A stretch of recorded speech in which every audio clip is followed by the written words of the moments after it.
Good morning. Welcome into Hurrdat Sports live here at Hurrdat Sports Bar and Grill, presented by Centrist Federal Credit Union. That's DB. I'm Ravi, Lulla, and I hope the rest of you are living as good as the state of Michigan, apparently, because, wow.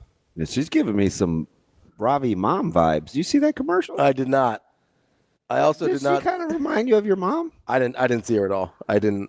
What the world? You look dead at it. I wasn't like didn't lie. processing, you know? It's like when I'm looking outside, I'm not actually looking at anything, and you think somebody's out there trying to get us. Oh man, I'm just kind of like staring off in the distance, you know. Maybe some mom vibes. I also didn't realize we had the CBS Sports Network on here. Well, otherwise, no, that's gonna get changed. Otherwise, I would have told Shane to delay the intro. Just play some more Steph Curry highlights for me. Yeah, good. I'm telling you, they're kind of finding it. They have a pulse. They're kind of finding it. It's not unfortunate. I'm happy when I get to see the best players play in more meaningful games. Yeah. So I'm never going to be mad about that. Yeah. Right. I want all the good players in the postseason as possible. Absolutely. Especially when I think you're capable of. So, you know what's funny? This is totally squirrel. What's that? I watched this show. Oh, Boomer and Gio?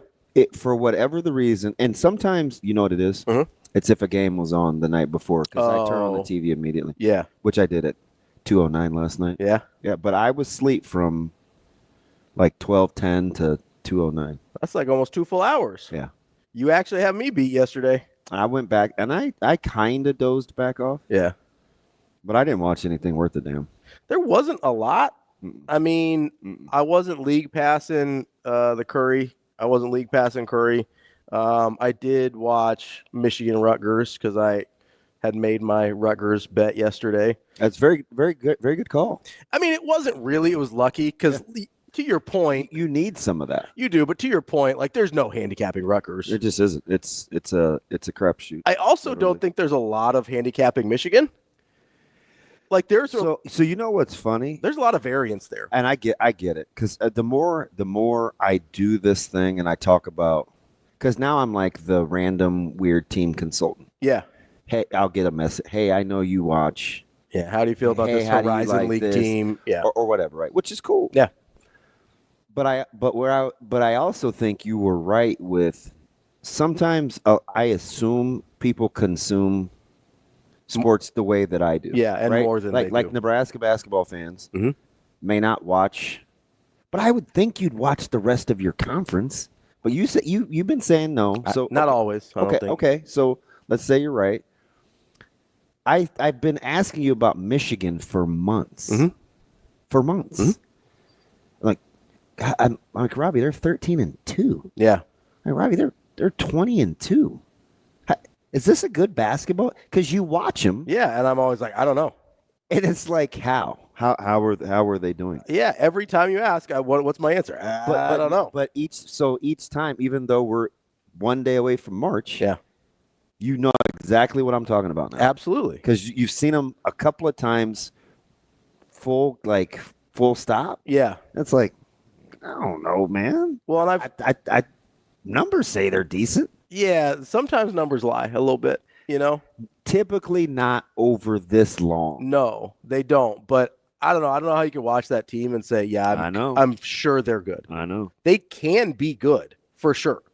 I can't say I'm sure they're good. Yeah, it's like, yeah, that was terrible. And I've told you this before. I think that like I consume games differently depending on the situation, right? When there's like a quad box, obviously I'm not as dialed in on any one game as I am. People in my house think that's like my greatest gift. I'm like, you do have an ability to kind of like. I'm like, listen, the lights are on. Everybody, the fridge is full. Like, that's my greatest gift. Like, can a dude ever just be like, hey, man. Hey, we provided. We're cool. Yeah, I appreciate that. Yeah. No, it doesn't happen. It's what I'm supposed to do. It's like, hey, you can multitask. Good for you. Yeah.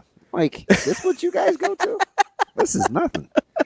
Try having a little person in a truck talk through your ear for 2 hours. Yeah. And have you act like it doesn't matter. So that's the kind of stuff, and I do think it's the same skill set as your ability to dial in on quad box is way better than mine. Like, I'm getting the general, like I'm getting the Wikipedia version of the game, basically. I think that's why my head hurts constantly. It could be. But I also couldn't do somebody's talking to me and I'm talking at the same time. Yeah, it's tough. That would drive me crazy. It's a lot easier now. It's cool. Cool. I mean, I'm sure reps would help, but so when I'm watching Michigan against Nebraska, I'm paying attention with a greater level of detail than I am when I'm watching Michigan just randomly. They were really the only game I was watching last night at the time. And so I was, again, pretty dialed in on Michigan. And I'm just sitting there going, I still don't know. We're 29, 25, 28, however many games in the season we are. And I still don't really know, which I think means the answer is no. It's funny you say that because when I have to be professional, well, I mean, like buttoned up, and I have a thought, and it happens at the same time as I'm doing something else, I have to hold it. But so you put it in the queue. But the place you think it would matter most when I'm talking for 3 or however many hours during a day, I have to be working with somebody that will allow me some freedom to come back to it mid talk. Sure. Right? Like I just did it. I just talked about a TV show and then came right back to what you were talking about. Yeah. And you just got to hit pause for a second. Yeah. I'll be right back. We'll come back around to it. And the only person that ever really used to call me on it was Severe. Yeah. I could see how that would drive him crazy. He'd say like, where'd that come? Like, you know what I mean? Like I'm like, man, just ride with it. Because his brain doesn't work that way. You'll get used to. Oh, and when he has something to say, he's rolling. Yeah. Right? There is no coming back to I it. do think there's part of a TV background there. Yeah. TV guys, I feel like, are a little more regiment. 100%. And he's got TV and military, so that's 100 super schedule. You know what I mean? And he's obviously great at what he does, right? But it's a very different style. Can't tell you how different TV and radio are. Oh, I've never really done TV, but it's wild. I can just tell. That's why I have such an. It's certainly not because he's good to me. No, I'm just kidding. Well, that's why I have such an affinity for Kugler. Oh yeah. Because he can do both at a high level, seamlessly. Yeah, right? And it's a very different job. 100%. Play-by-play on radio, and his verbiage. So I listen. Yeah, it's weird. Yeah. But I'm constantly trying to pick up things. So if I'm listening to him on a broadcast, I will literally think to myself, is he saying any more or less descriptive words when he's on radio? Radio versus TV, and his vocab is about the same. Yeah, I'm like, I think the one thing, I think the biggest difference for Kugler, and I mean he could tell us, I'm much less of a professional at this than he is, but it seems like it's not that he says more on radio, he says less on TV. If that makes sense. Yeah. Like I would agree with that. He lays out a little bit more. He lets the game sort of speak for itself a little bit more. And he's also has the ability, low key. I would probably ask him. He's different with different people, but he's the same. So I was telling somebody this the other day. Like his ability to it was Austin. Because he's got a play-by-play background. I talked to AJ last night. Back in Kearney, right? And so... Doing his homework, weird. I know you're surprised. I'm stunned. I'm like... That guy stays on it. I can appreciate it. Yeah. So I'm more than what... I'm like... Yeah, you'll engage. 100%. Yeah. Because I would be the same way. Yeah, you respect the hustle, you'll engage. Yep. And at the end, he was like, hey, thanks for the... I'm like, oh, man, I appreciate you wanting to be good. Yeah. But I was talking to him yesterday, and we got on him doing play-by-play for some reason, and Kugler came up, and I go, that's the crazy thing about Kugler is, we were talking about doing play-by-play solo versus with a color commentator. And I was like, that's the crazy thing about Kugler is he makes everybody he's with better, and it's different. Like the Robbie Hummel you get with Kugler is different than the Robbie Hummel you get without Kugler. Yep. Same thing with Donnie Marshall. Funny. Hummel's a good one. Because, yeah. You know who else is a good one? Who? Is Sean Morris. Oh, yeah. Yeah. Sean Morris with Kevin is, ridiculous. Vastly different. He should have been the guy. And I don't know what it was. Maybe it was because Sean didn't want to move, or I don't know what it was with his career arc for the network. But they should have used him more. And I don't know if you got to be a guy that, Well, I do know because it happened to me in 2012. Yeah. I think about it. Shoot, I should have moved. Got to be willing to pick up and move to Chicago Well, it would have been or Indy. It'd have been like 10. Like if I knew it was going to be the end anyway, I'd be like, deuces. nah. But I still had to come back and see Nah, kids. I'm But just anyway, serious.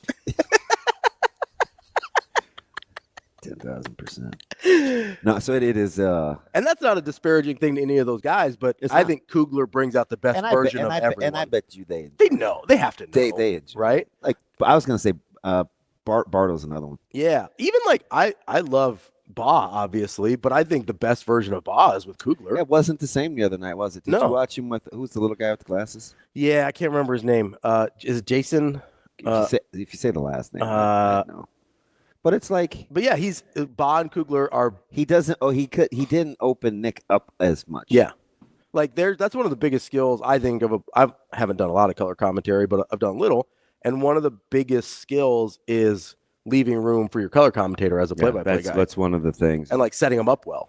No coincidence with today, but it's one of the things I loved about Sharpie. Yeah, the ultimate assist man. He made it really easy for you. Oh.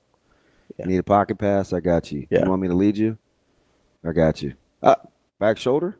No problem. I'd call him Chris Paul, but I don't have enough of an affinity for Paul to make that comparison. Paul. Well, just go with Magic and keep it safe because he did have an engaging personality. You told me the pocket pass, and that made me think of Chris Paul because he's very famous for like a little pick and roll pocket pass. Yeah. Like that's the first person I think of when you say pocket pass is Chris Paul. That's unfortunate. We're gonna have to change that. I mean, Magic's one of the best passers of all time. You could probably say the best, and nobody's going to fight you on it.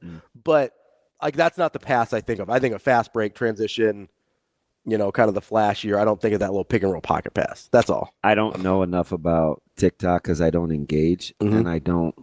You just scroll. I don't talk tick or what? I know it's tweeting.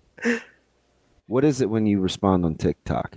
Just comments? Or I get. Yeah, I have no idea. Do that. Yeah, because I don't know. Like, do they log it? Does the user? I don't know. Yeah.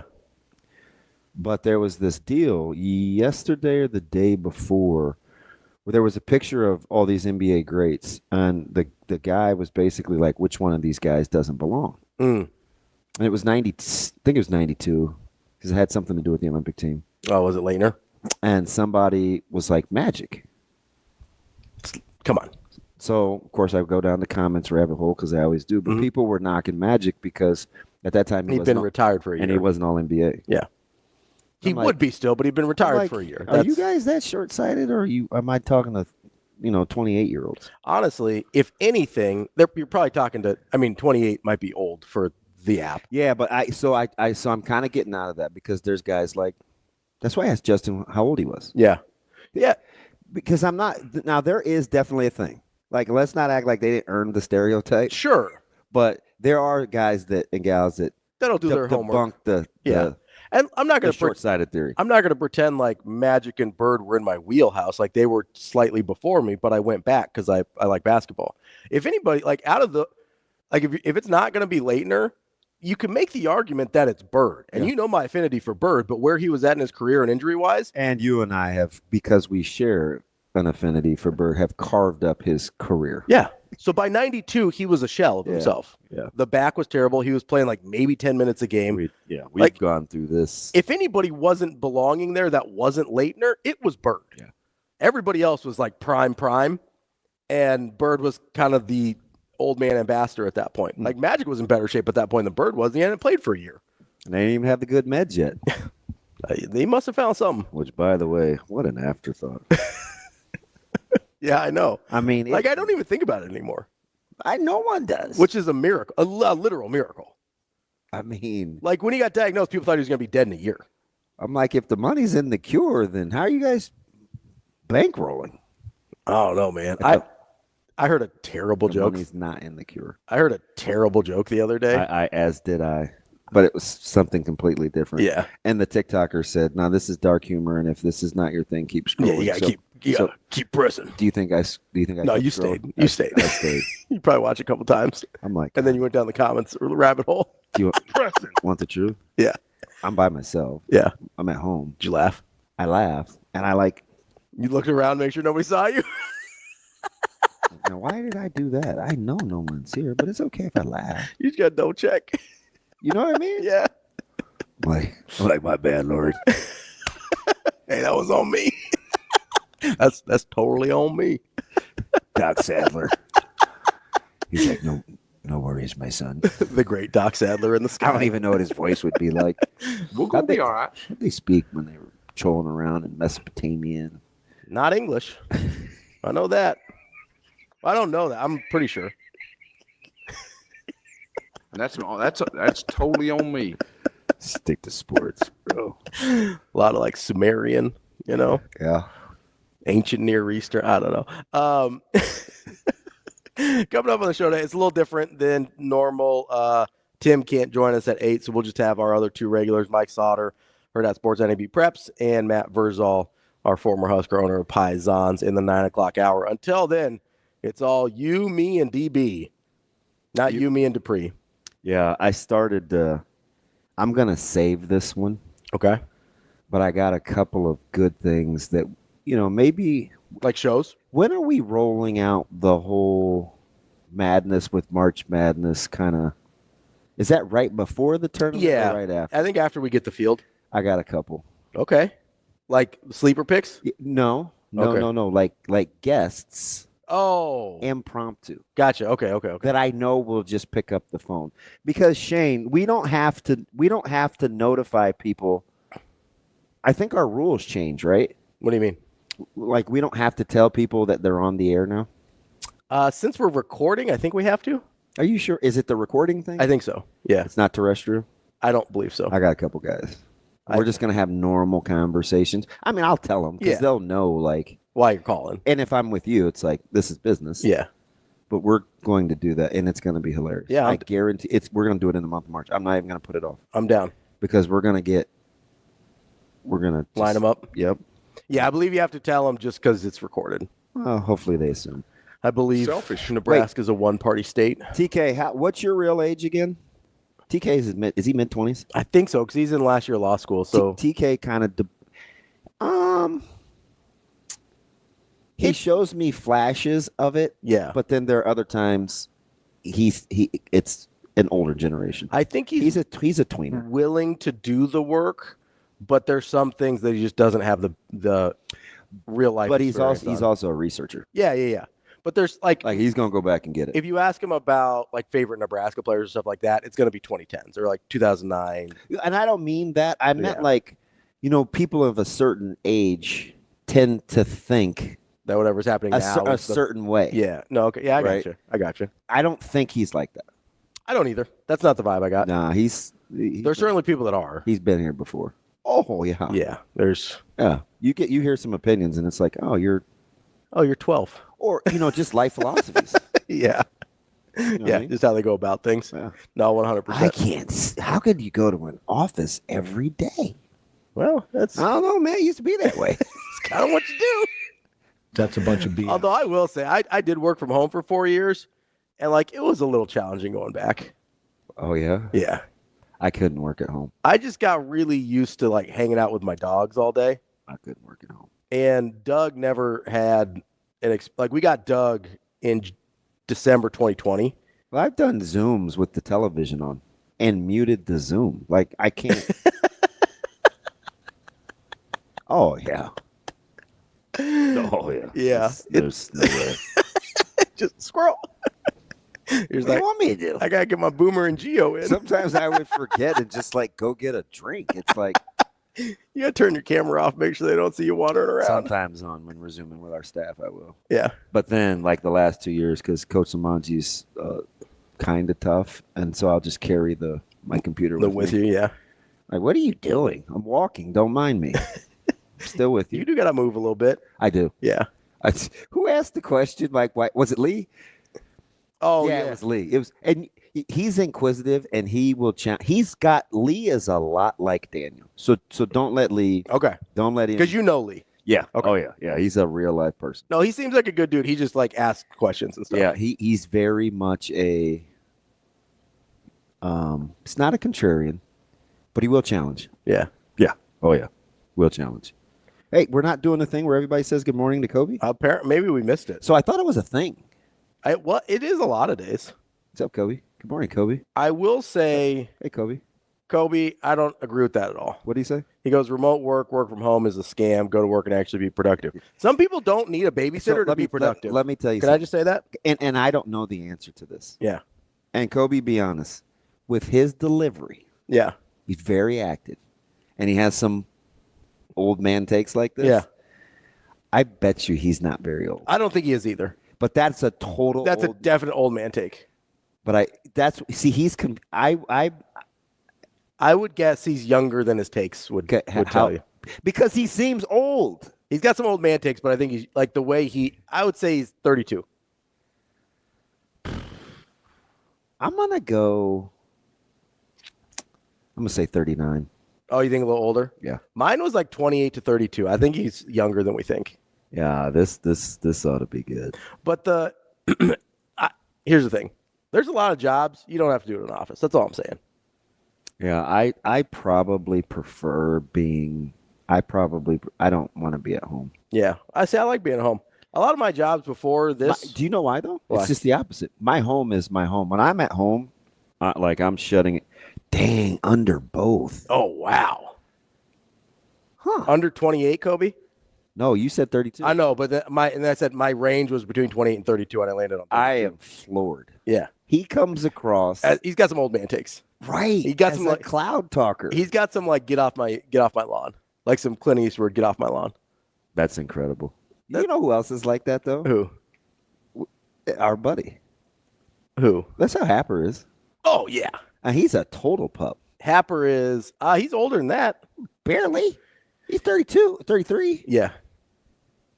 But he acts like he's 60. He does. He does. That's like, although I kind of have like, there's parts of my personality that are an old man personality.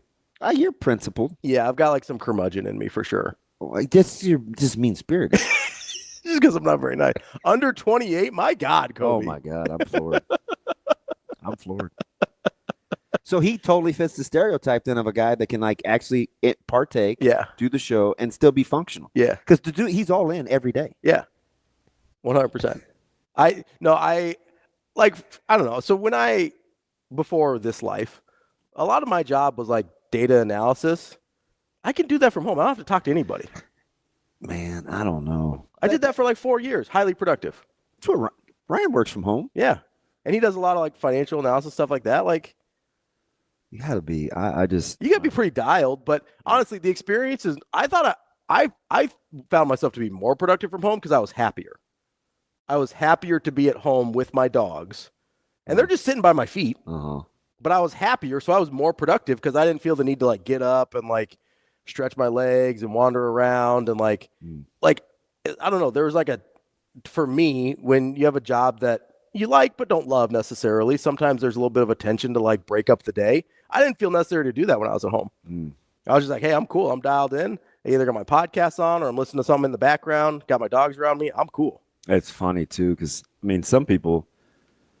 I just think of Coach Rhule and his wife. Like some people just don't always want you around at home. Sure. Yeah, like, but Natasha was working at the restaurant, or she was working at her job. So like I was by myself and I was just chilling. You guys had opposite hours too, right? For a while. Yeah. For a while. And then they kind of overlapped more, but it was like, so I'd be working while she was at work. I mean, there was a while when I was at PayPal that. When do you consume most of your content? Now or then? Now. Like mid-afternoon into the evening. Interesting. You mean like games or like online? Yeah, like games. I usually watch them real time, so just in the evenings. I almost don't do any work in the daytime. Yeah. So I usually, most of my work in the daytime is like meetings and stuff for the other part of my job. But I'll do, in between those, I'll do like show prep. If there's stuff that I want to carry over from. It ramps up again about 3, but from like PM. 12:45 to 2:30 is a total blank slate. Just shut it down? Yep. Yeah. Because I probably started somewhere in the 3s. Yeah. No, I get it. There's some days where I'm like, hey, I need to take like a 30-minute like cat nap. Yeah, I ain't sleeping. I know. You don't sleep at night either, so it's, Soon. Soon and very There you go. soon. Knowing you've never heard that We, song. No, I Will, do know. No, I know that song. That's one of the ones I know. That's pretty good. Yeah. It's one of the ones. One of what? One of the songs I know. Just in general. Yeah. I mean, I know I haven't been to like AME, but You almost got through the first segment without. Happy Black History Month, everybody. It's the last day. Get your appreciation in. What's March? Do we know? Is March a month? Yeah, March. I don't know what March is. Yeah. It's I don't know. We'll see. March is a good month. That's DB. I'm Ravi. We'll be back. More Hurrdat Sports Live. We're back here on Hurrdat Sports Live. That's DB. I'm Ravi Lulla. We are here at Hurrdat Sports Bar and Grill, and reminding you, as always, make sure you're driving safe this morning. Sometimes that sun's kind of creeping up over the horizon as we're getting to work. And it's going to be one of those mornings. It is, and we're getting to that time of year. Just be careful. Make sure you're paying attention. Don't follow too close. Make sure you are focused and ready to drive. This message from the NDOT Highway Safety Office. Speaking of focused and ready, our guy Ty Robb was locked in. I just saw this stat here from Kent Lee, who did some numbers analysis, research on the relative athletic score. And since 1987, in his position group, so that's almost 40 years, Ty Robinson, you want to guess where he ranks out of 1,812 defensive tackles that have tested at the Combine? 9th. 24th. All time. I said that with conviction, didn't I? And that you did. I have no idea. I think maybe you're just guessing the number. Yeah. Yeah. 24th out of over 1,800 defensive tackles since 1987. You know the beautiful thing about it? In the athletic score. He picked the perfect year to do it. Mm-hmm. Very, very underwhelming yesterday. Yeah. And I think some people sort of liked some of the D tackle class coming in, but they didn't test great. I could see maybe from a good player depth standpoint. Yeah, depth. But you don't have There's not a high-end guys. No. I mean, Graham's going to be a stud. I like Graham a lot. It's hard not to. Do you realize? I don't know. I'm not going to say it. Because maybe I wasn't that ahead of the curve. On who? Graham. I like Graham when he was a pup. Mm-hmm. And they were rotating 7 guys. And I was like, now this is going to be the guy. Yeah. But people didn't love his frame. And it's still not. I could see that. He was kind of frumpy. He still kind of is, if we're being honest. So it was the year they put it on Nebraska. Yeah. In Lincoln. So this was a couple years ago. Yeah. And they were playing like, I'm telling you, they were playing like 2016 linemen. I'm like, watch those guys in their warm-ups. And he reminded me, and Foreman turned me on to this. And I think if you say the same guy that I'm thinking, I'm going to lose it. Because mine's a deep cut. Was he a Nebraska guy? Yeah. Just body type. Not anything else. When you're talking about a defensive lineman that some people like that's a little too frumpy, this is the I was going to say Damian Daniels. Oh, okay, good. My guy didn't ever really produce, I don't think. So we were watching, so Jay and I were watching Damian Daniels one day, and he's like, oh, you see blank, blank, blank, and blank? Mm-hmm. That's a guy that if he stays dialed could do X, Y, and Z. Mm-hmm. So it just kind of taught me to look at some things that aren't super obvious unless you are locked in on D-line. Because it's not just about get off. It's not just about hands. It's not just about bend. It's especially on the interior. There's a lot of other stuff going on. It's the ability to hand fight or to punch with power in super close proximity. Like, have you ever seen Kill Bill? Mm-hmm. When Pai Mei taught her to punch from 2 inches close away. Distance, yeah. So stuff like that. Mm-hmm. Isn't that weird? I don't know why. I thought Bruce Lee, the 1-inch punch. I don't know why. I just thought of Pai Mei. If I had have said the old guy with the twisty gray beard, would you have known his name was Pai Mei? No. Yeah, his name was Pai. 0%. Anyway. So the guy I thought it's a good pull when you're just talking about like D tackles, big Kill Bill guy. D tackles, frumpy body type, but people still kind of liked him. the first guy I thought of was Jay Guy. Oh, wow. That is a super deep cut.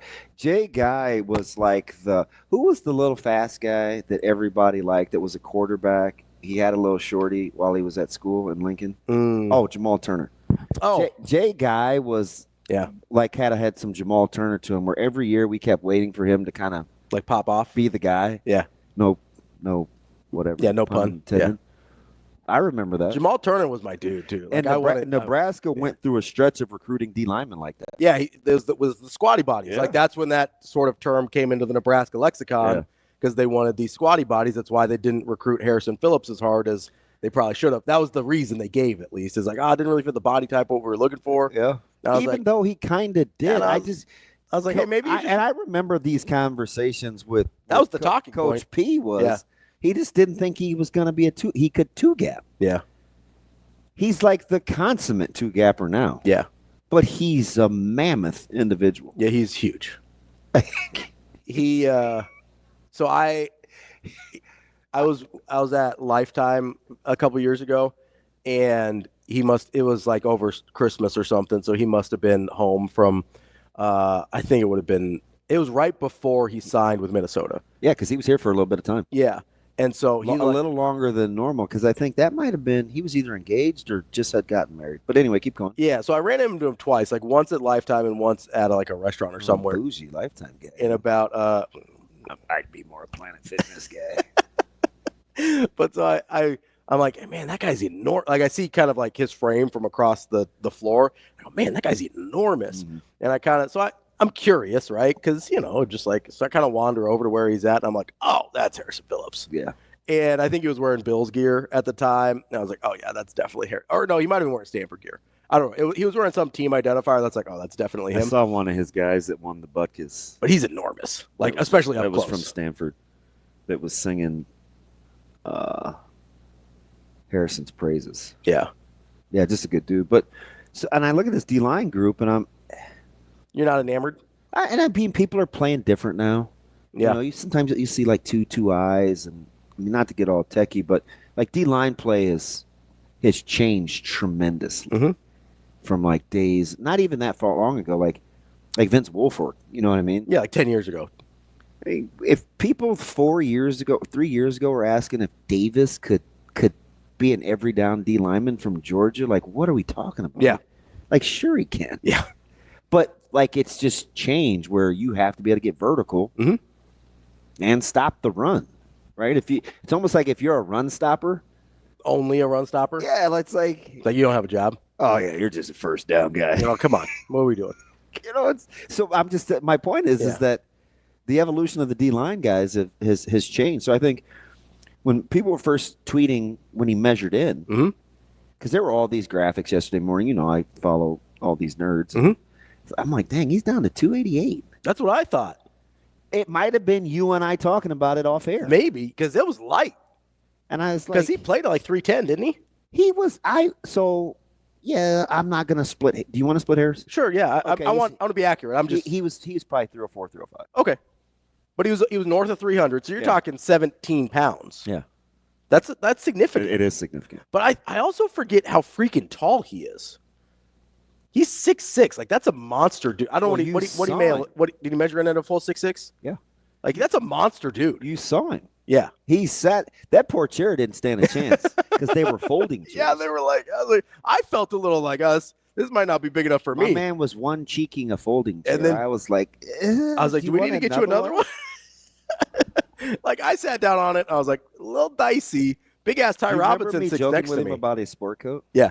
It'd have been a bathrobe on your boy. Yeah, he goes, yeah, I had to go get this thing custom made. I was like, yeah, that checks out. Had to be a 50. Oh, more than that. Definitely more than that. Full disclosure, before I lost the 30 pounds, I was a 50. Yeah. I'm a 48 now still. He's probably in like the mid 50s. Dude. He's probably like 54, 56. Like that dude is wearing a circus tent as a sport coat. He just so the 1710 is way more important than the 483. Well, as a 218 pounder. 88. Or no, you. Yeah. Okay. It's a 151. Yeah.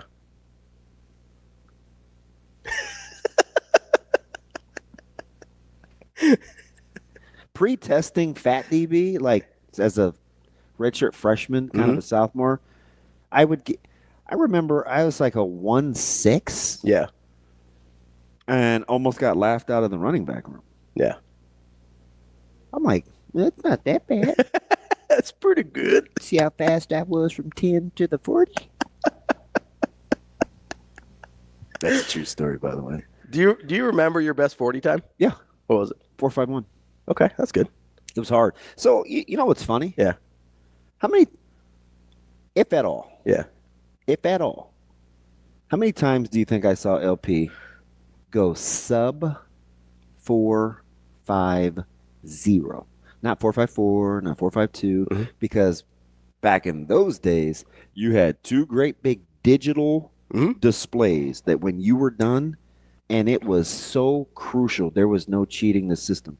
You had Brian Bailey on one side, you had Mike Arthur on the other, you had Boyd kind of overlooking it, doing the electronics. I mean, this thing was so dicey, it was almost impossible to be fast. And they're doing digital, not handheld. No, yeah. Okay. It was AccuTrack. It was like they were the first That must have been laser. early. I said that must have been early on the laser. Listen, how many times do you think I saw that dude go sub 4.50? 0. Twice in the same day and the same 2 times. Do you know when?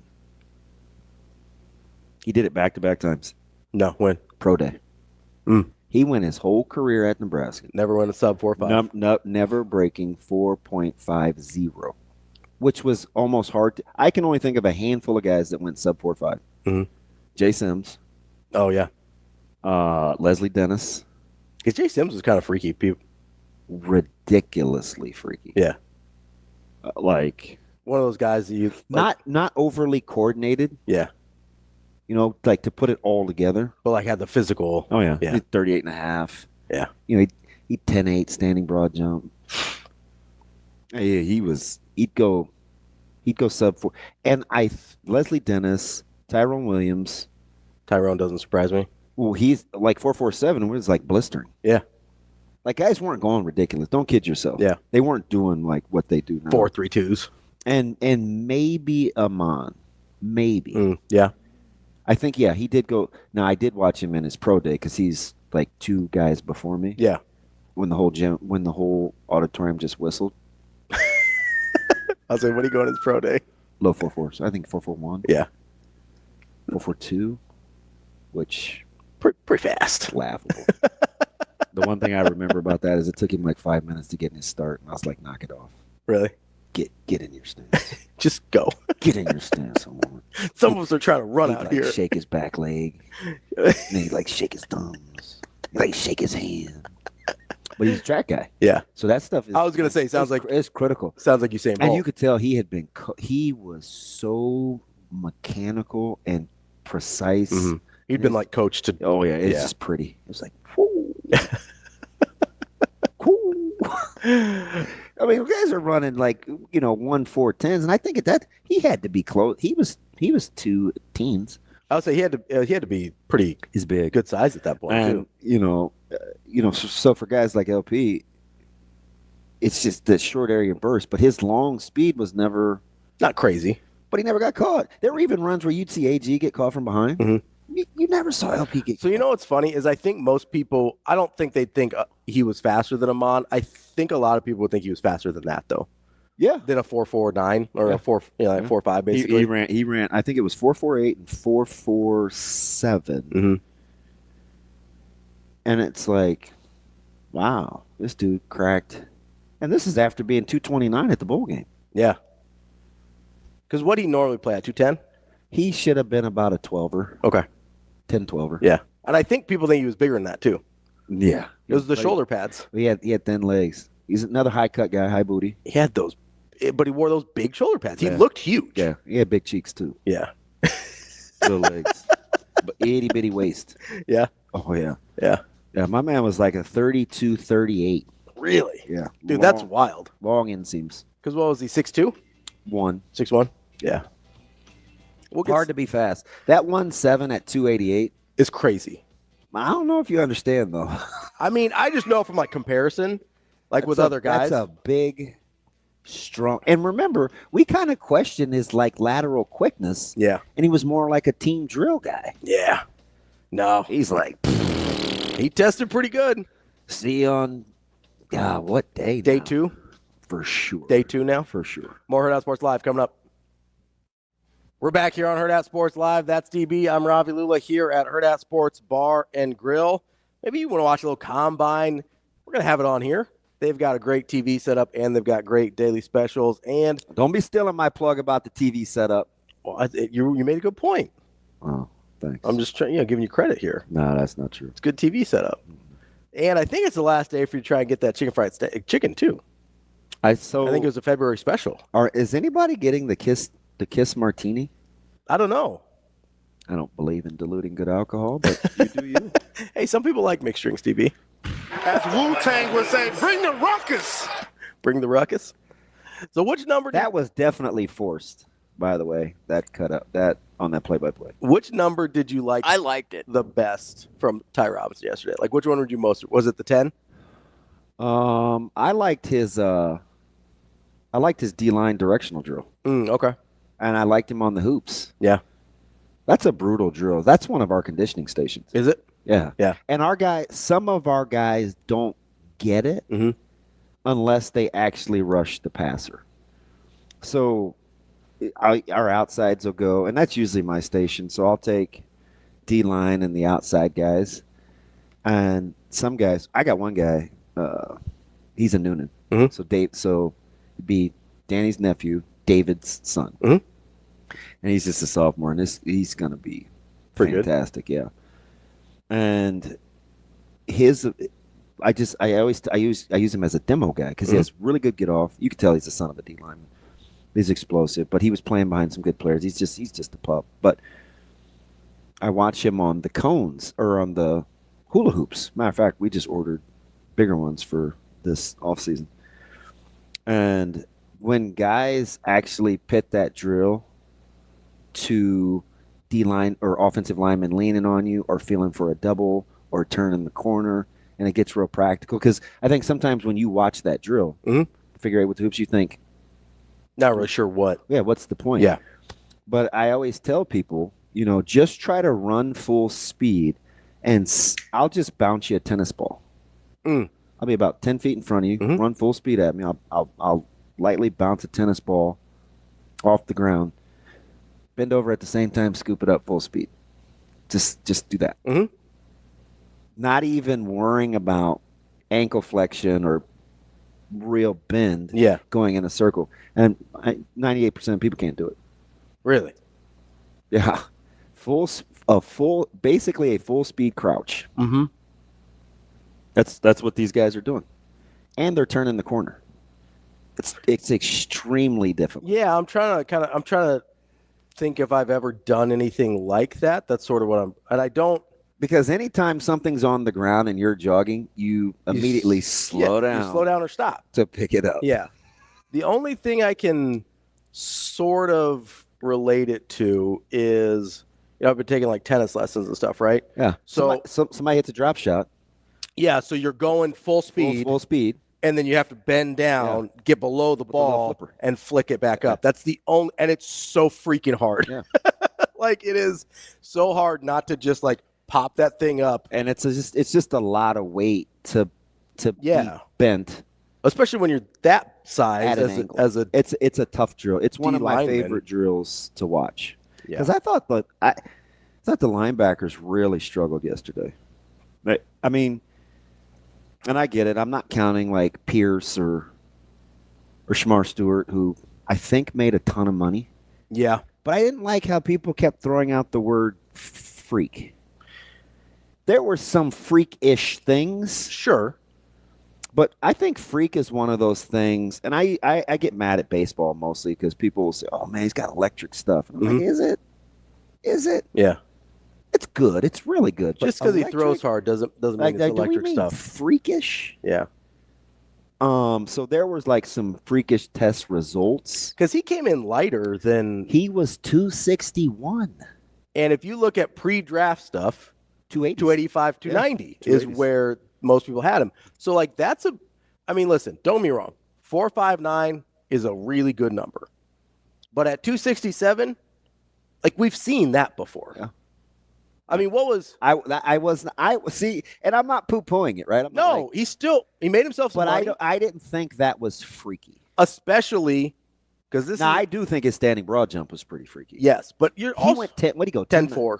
See, that's me. Yeah, that's my exact broad jump. It's also again as a 219 pounder, but it's also only 5 inches further than Ty Robinson at 21 pounds heavier. Like, if we're being like, if you want to talk about freaky, like, let's have that conversation, right? Like, you know Bryson's dad, Jamel, right? I think so. So Jamel is probably 6'3" and some change, maybe 6. Yeah, he's probably 6'3". Long. I apologize. Shamar went 10-11. Yeah, Shamar went 10-11. I was looking at the D tackles. That's freaky. Yes, it is. That is 10-11 is freaky at 267. Jamel is 11 feet. Yeah, that's crazy. It's unbelievable. Breaking 11 feet is wild. He didn't break it. No, but I mean, like, hitting 11 feet is wild. Because that's like the 4-5 thing. Yeah. Amongst the running backs or DBs, because we were always together, and it was always about times when you say, "Oh, what'd you run?" You know, because you'd run it in waves. Like, not sometimes everybody would be in there at the same time. Yeah. Don't just say 4.5. No, 4.5 what? Yeah. There's a 4.59, 4.51. Yeah. You 4.58 guys, man, slow. You 4.51 4.50 guys? Okay. Man, it's fast. Right. Can I just give some context here? So, for Shamar Stewart, who has essentially no production. Yeah. I mean, the tape will definitely lie. Essentially no production. Yeah. He is at 267 pounds, which is a lot lighter, almost 20 pounds lighter than he played at or what we thought he was going to come in at, right? Just as a comparison, and I know this is like an all-time freaky combine guy, but just as a comparison, if we're going to throw the word freak out, I'm going to go to extremes. What do you think Vernon Davis weighed in at? Now, arguably one of the nuttier combine participants. Yes. He was yoked. He was another one of those Adonis guys with the itty-bitty waist. I'm going to guess he probably wouldn't appreciate this because I'll say VD. I would guess VD weighed in at 45. 54. Okay. 254. What do you think he ran in the 40? He's a 4.4 guy. 4.4 flat. Yeah. Official 4.4 flat. Yeah. At only 13 pounds less, Yeah. he ran almost 0.2 faster. Yep. Like, so, like, if we're going to throw out freaky. That's freaky. Yes, it is.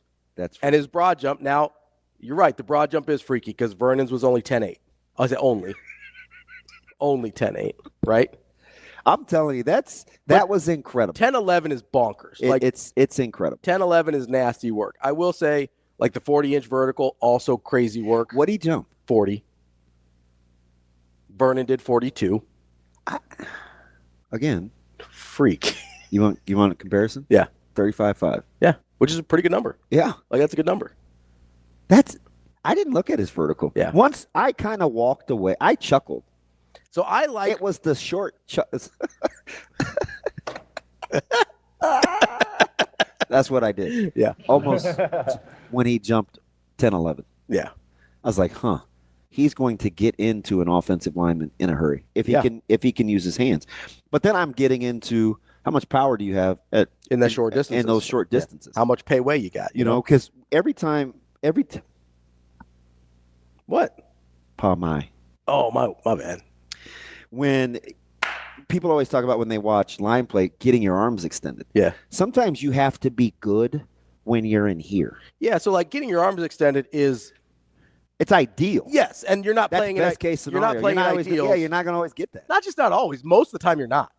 Most of the time, you're not playing in ideals. I put our OLBs, I call it in phase, right? They're locked up in a bad position. That means either a number 2 receiver has them locked up, a tight end's into them, or a tackle's into them. So they're leaning at a 45, and their arms are in here. Mm-hmm. And I'm like, hey, punch. So get vertical with your hands and disengage. They hate the drill, but I'm putting you in worst case. Yeah.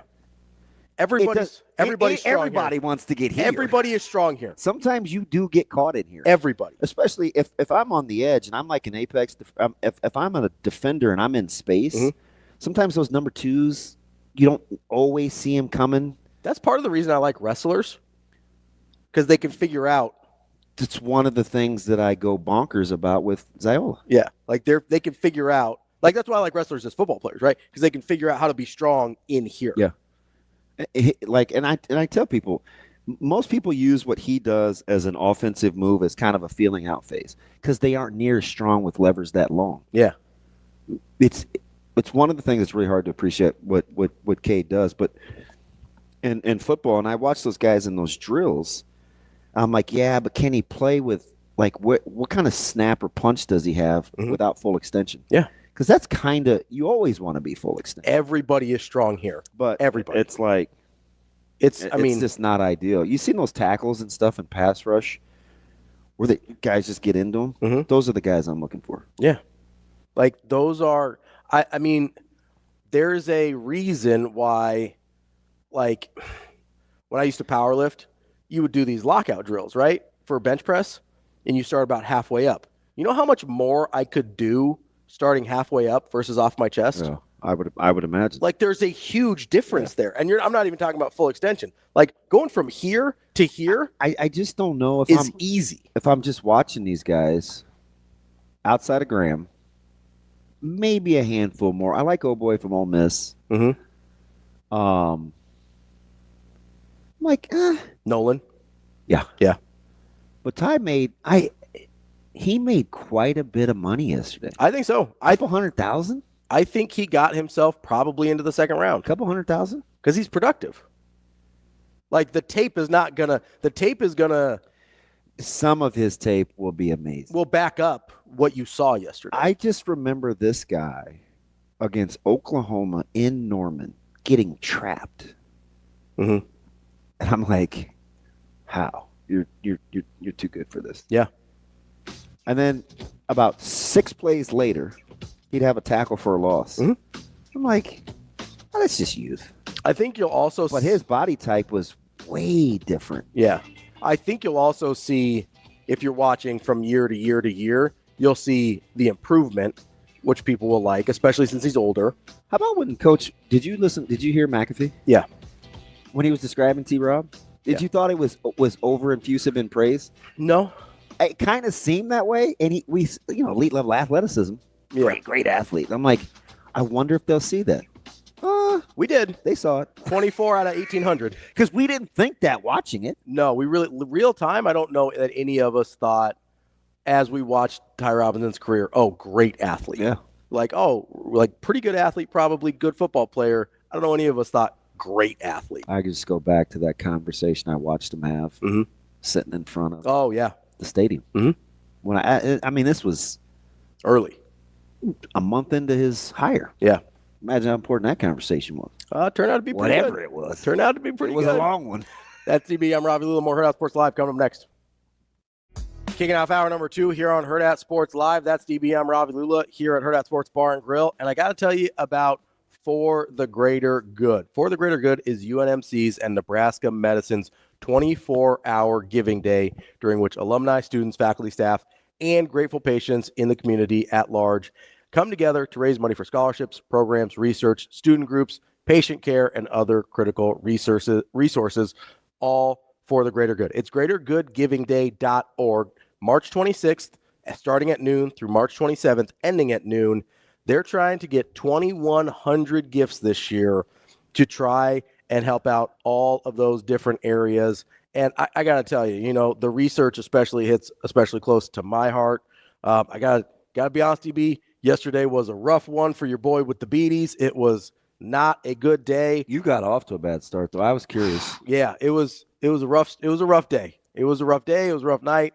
And so things like this hit me particularly close to home. Make sure you get out to greatergoodgivingday.org to find out more. There's going to be some matches. There's even some prizes and gifts when you donate over $75.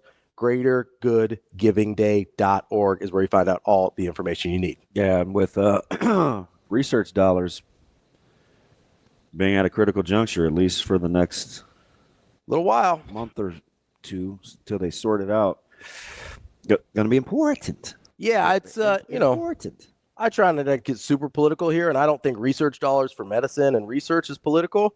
But if you care about anything, go ahead and call a representative and tell them to start funding research again, because that's important. Yeah.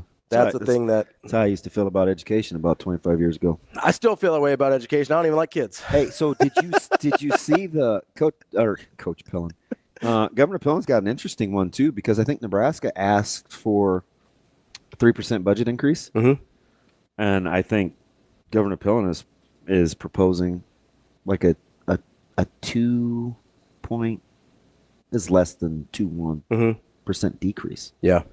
So we're gonna have to make that up. Although I do think, and sometimes we confuse this when we talk about NIL dollars and revenue, and we have to understand the athletic department, unfortunately or fortunately, depending on which side of the fence you're on, is vastly different than they're sort of an autonomous organization. The university. Yeah. So it's a whole different deal. Yeah. But no, so we were talking about Coach Rhule being on McAfee yesterday as part of kind of the combine deal. And, I thought it was kind of an interesting interview. Like it's funny because a lot of the national stuff is stuff we've heard already with Rhule. He's sort of hitting like his greatest hits that he hits with us a lot.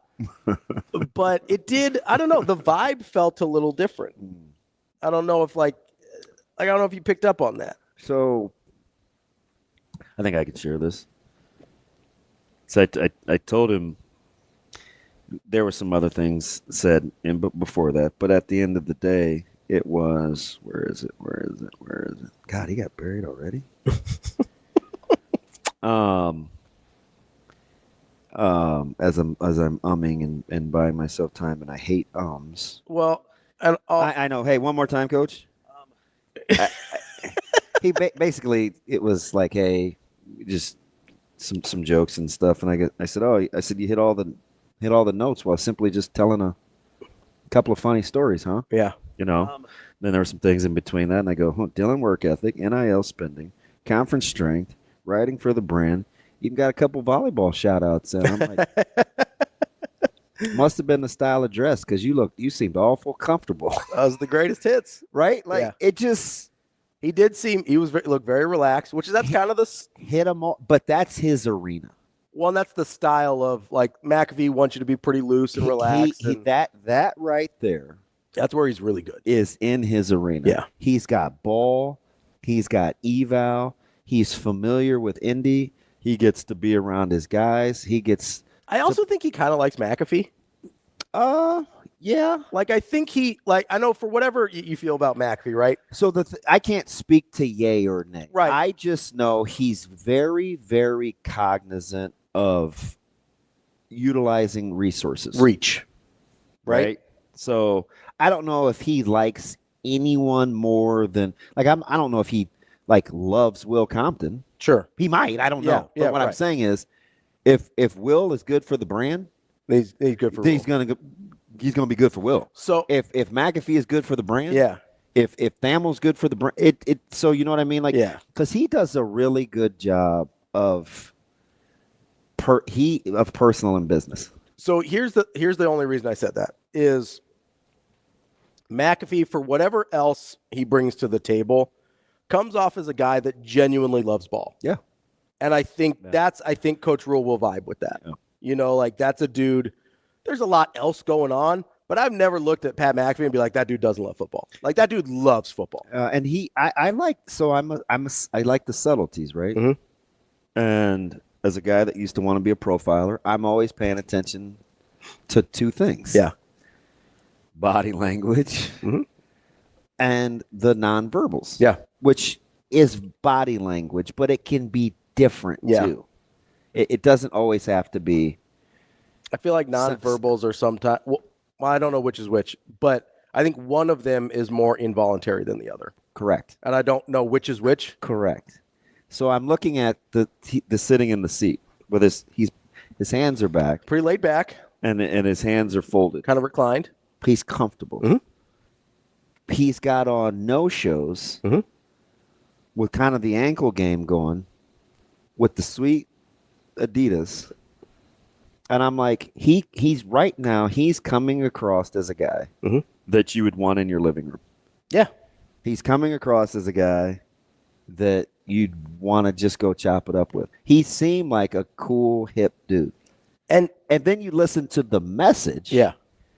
And he's just, because he's horrible. Horrible. You make fun of me. He's 10 times worse. This dude cannot take a compliment. Oh, yeah. Just can't. He'll just ignore it. And so, I just tell him, it's like, and I joke with him. I'm like, hey, man, men don't get their flowers when they're alive normally. Like, take them. Right? Take them when you can get them. Nah. And that's what he's going to say. But anyway, but then you listen to him talk. Yeah. And it's like, oh, shoot, is he an everyday guy? He looks like an everyday guy. He looks like he'd be a cool guy. But then he's just hitting all the notes. So you know what's funny? He pimped DBK in volleyball. Yeah. While talking about flying private. Don't overlook that. And he can do. Oh, no, DBK's got the plane today. Oh, you got it like that, Matty? Oh, wait, you don't have it like that. Well, I'm glad it's cool for the department. You guys just want to go private, man? Go do your thing. Yeah. Right? But he's just telling a story. I'm sure if he really wanted a private plane, he could have procured one. That's the thing. Yeah. He's like, I'm an everyday guy, but we still got it like that at Nebraska. But right? he deferred and was talking about DBK and volleyball. Yeah. He pumped volleyball like 2 or 3 times. I'm just saying, I'm sure if he wanted one, a booster would have came through with a plane. Oh, they got one. That's what I mean. Yeah, Hey, I'm sure. He got another one. I'm sure. And then he's talking about, it's 2 hours this way or it's 2 hours that way. And McAfee's like, 2 hours? Well, it depends, man. The Concord. Really? So you know what's funny? In the same vein, those are the kinds of things that I think are, that are endearing. That I think that's why people gravitate. They're endearing, but I also think they're intentional because, come on, man. Like especially like the plane. It's funny you bring up the plane thing, right? Because that did kind of like ping for me. Because I think a lot of people, especially kids, if you've never been in Nebraska, right? What's the reason they always want to get somebody on campus, right? To show them that it's not what you think Nebraska is. Yeah. Like if you have a preconceived notion about what the state of Nebraska is, you're coming from California or Pennsylvania or Florida, your preconceived notion about what Nebraska is probably is not correct, right? And so I think sometimes he has to let them know it's like, no, we've got it like everybody else. We've got the private planes, we've got the facilities, we got all the bells and whistles, right? I think sometimes he has to just sneak it in there, but his ability to remain endearing and not seem like a Dean Blandino while he's doing it, because it's really easy when you're talking about private planes to be like, oh, yeah, we got the PJ today, and we're doing, like, you can come off like a huge. Did he seem like the same person? Did he seem like the, and I'd love to hear from our listeners, 888-638-4876. If you saw him on the triple option with Urban, did he seem like the same person? I think there's a little code switching there, a little bit. I think that's him. What do you mean? I think he's the same person. He just knows the audience. Well, that's what I mean. Like so, but he's not being somebody he's not. Right. It's not being disingenuous, but like you're emphasizing different parts of who you are.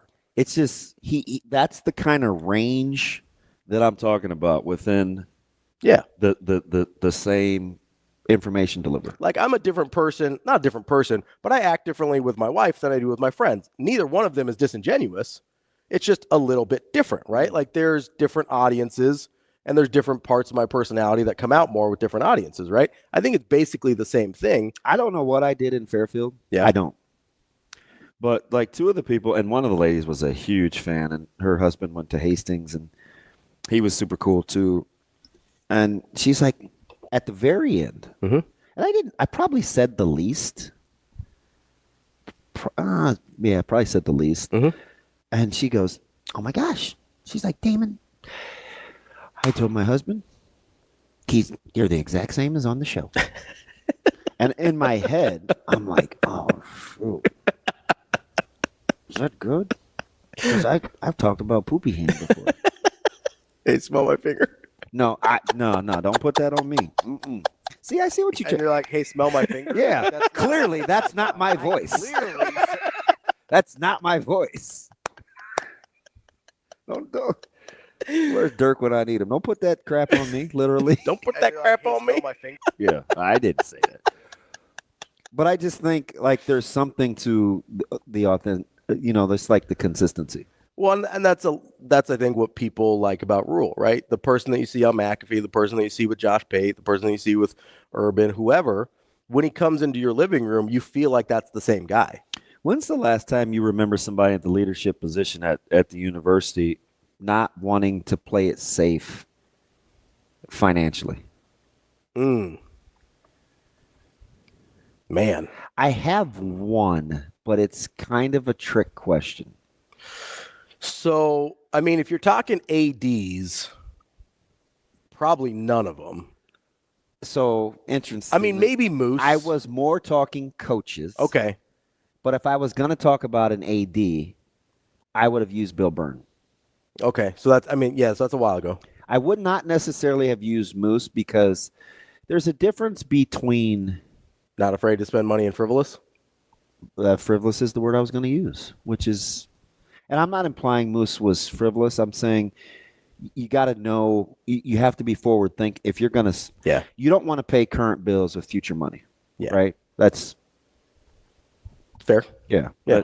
Okay. So, I also think like he was a little premature on some things. So I would say Byrne, but now you're seeing with Coach Rhule, and it's one of the reasons why we're kind of figuring out how to digest the information. Mm-hmm.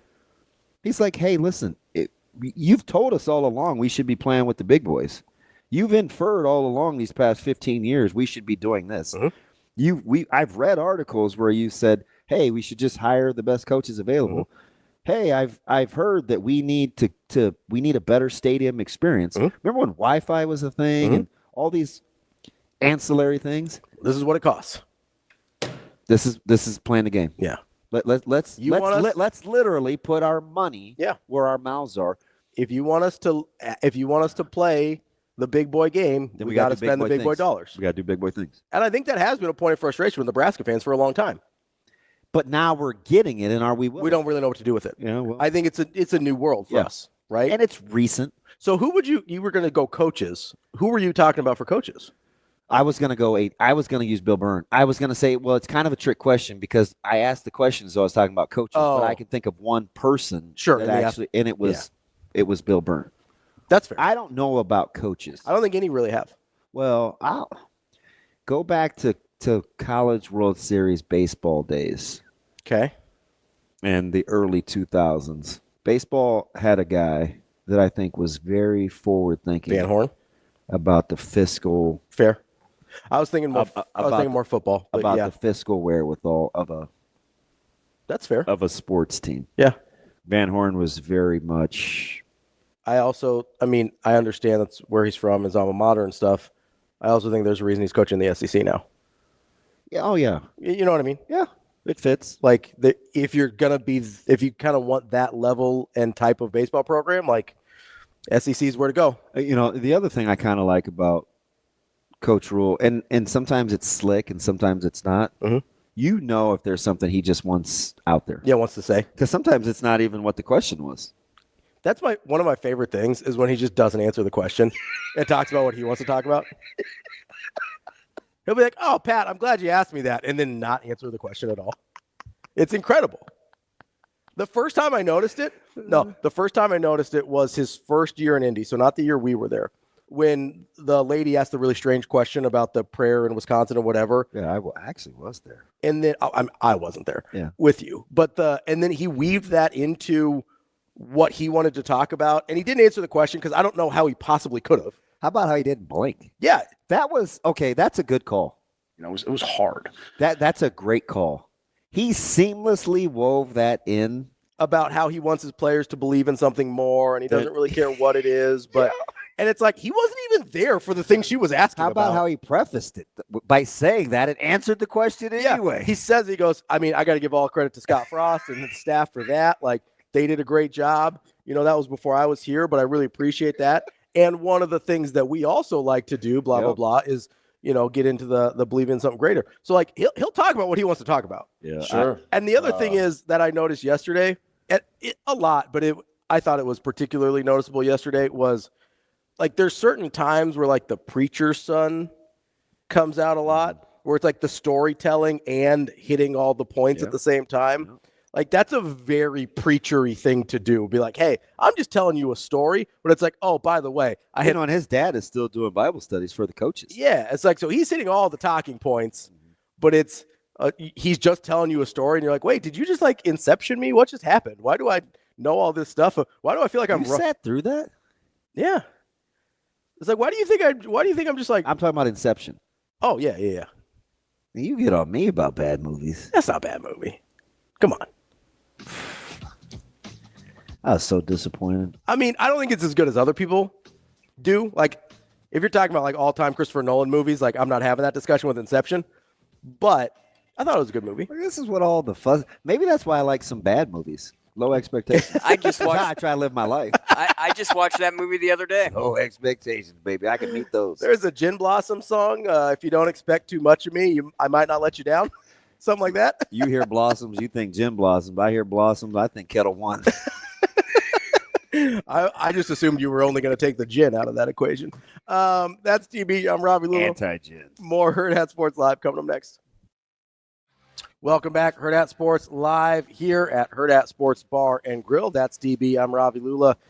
And we are reminding you, you still got time. Make sure you get out and see the Omaha Supernovas. They were here last night. They'll be back on Sunday. Make sure you get out. That's March 2nd. I don't know what you're doing on March 2nd, but 3 p.m. CHI Health Center. It will be right here at home. Make sure you get to supernovas.com to get tickets to their next match, your Omaha Supernovas. If you were me, what would you be doing on March 2nd?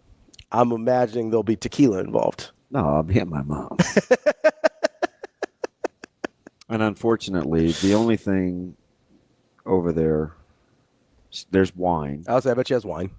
And whatever my sister leaves when she gets in her moods to have drinks. Yeah. Which is very selective. My sister's seasonal.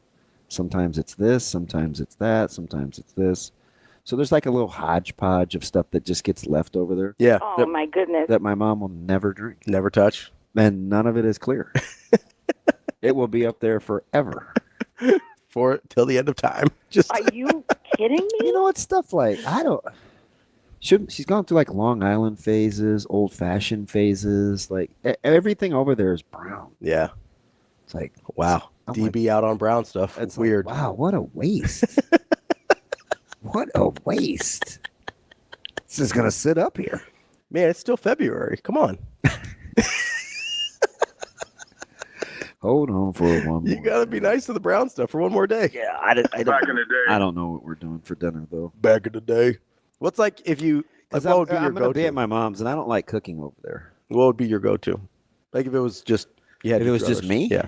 Like no kids? If it was like, hey, this is what I would want for a nice meal for this day. Either lamb chops or scallops. I'm vibing. Lamb chops or scallops. Lamb chops are low-key, like, really good. They're amazing. They get slept on a little bit. Yeah. So, I mean, I don't know. I would take one for the team and do like, I don't know. Everybody knows how I feel about scallops, but Caleb had nerve enough to ask if we could eat early. Like, do you mind if we eat around 4? he trying to get back. Yeah. I'm fortunate to get him. How long is he going to be back this weekend? About 12 hours? Yeah. Yeah. So it's fine. I don't know. Well, he's got to keep pressing. I'm not chill. Oh, he's living his best life. He's got to crack that 22. Let's go. It has still held. Yeah. They love it too because it gives them something to shoot for. Barney has entered the fray. Shocking.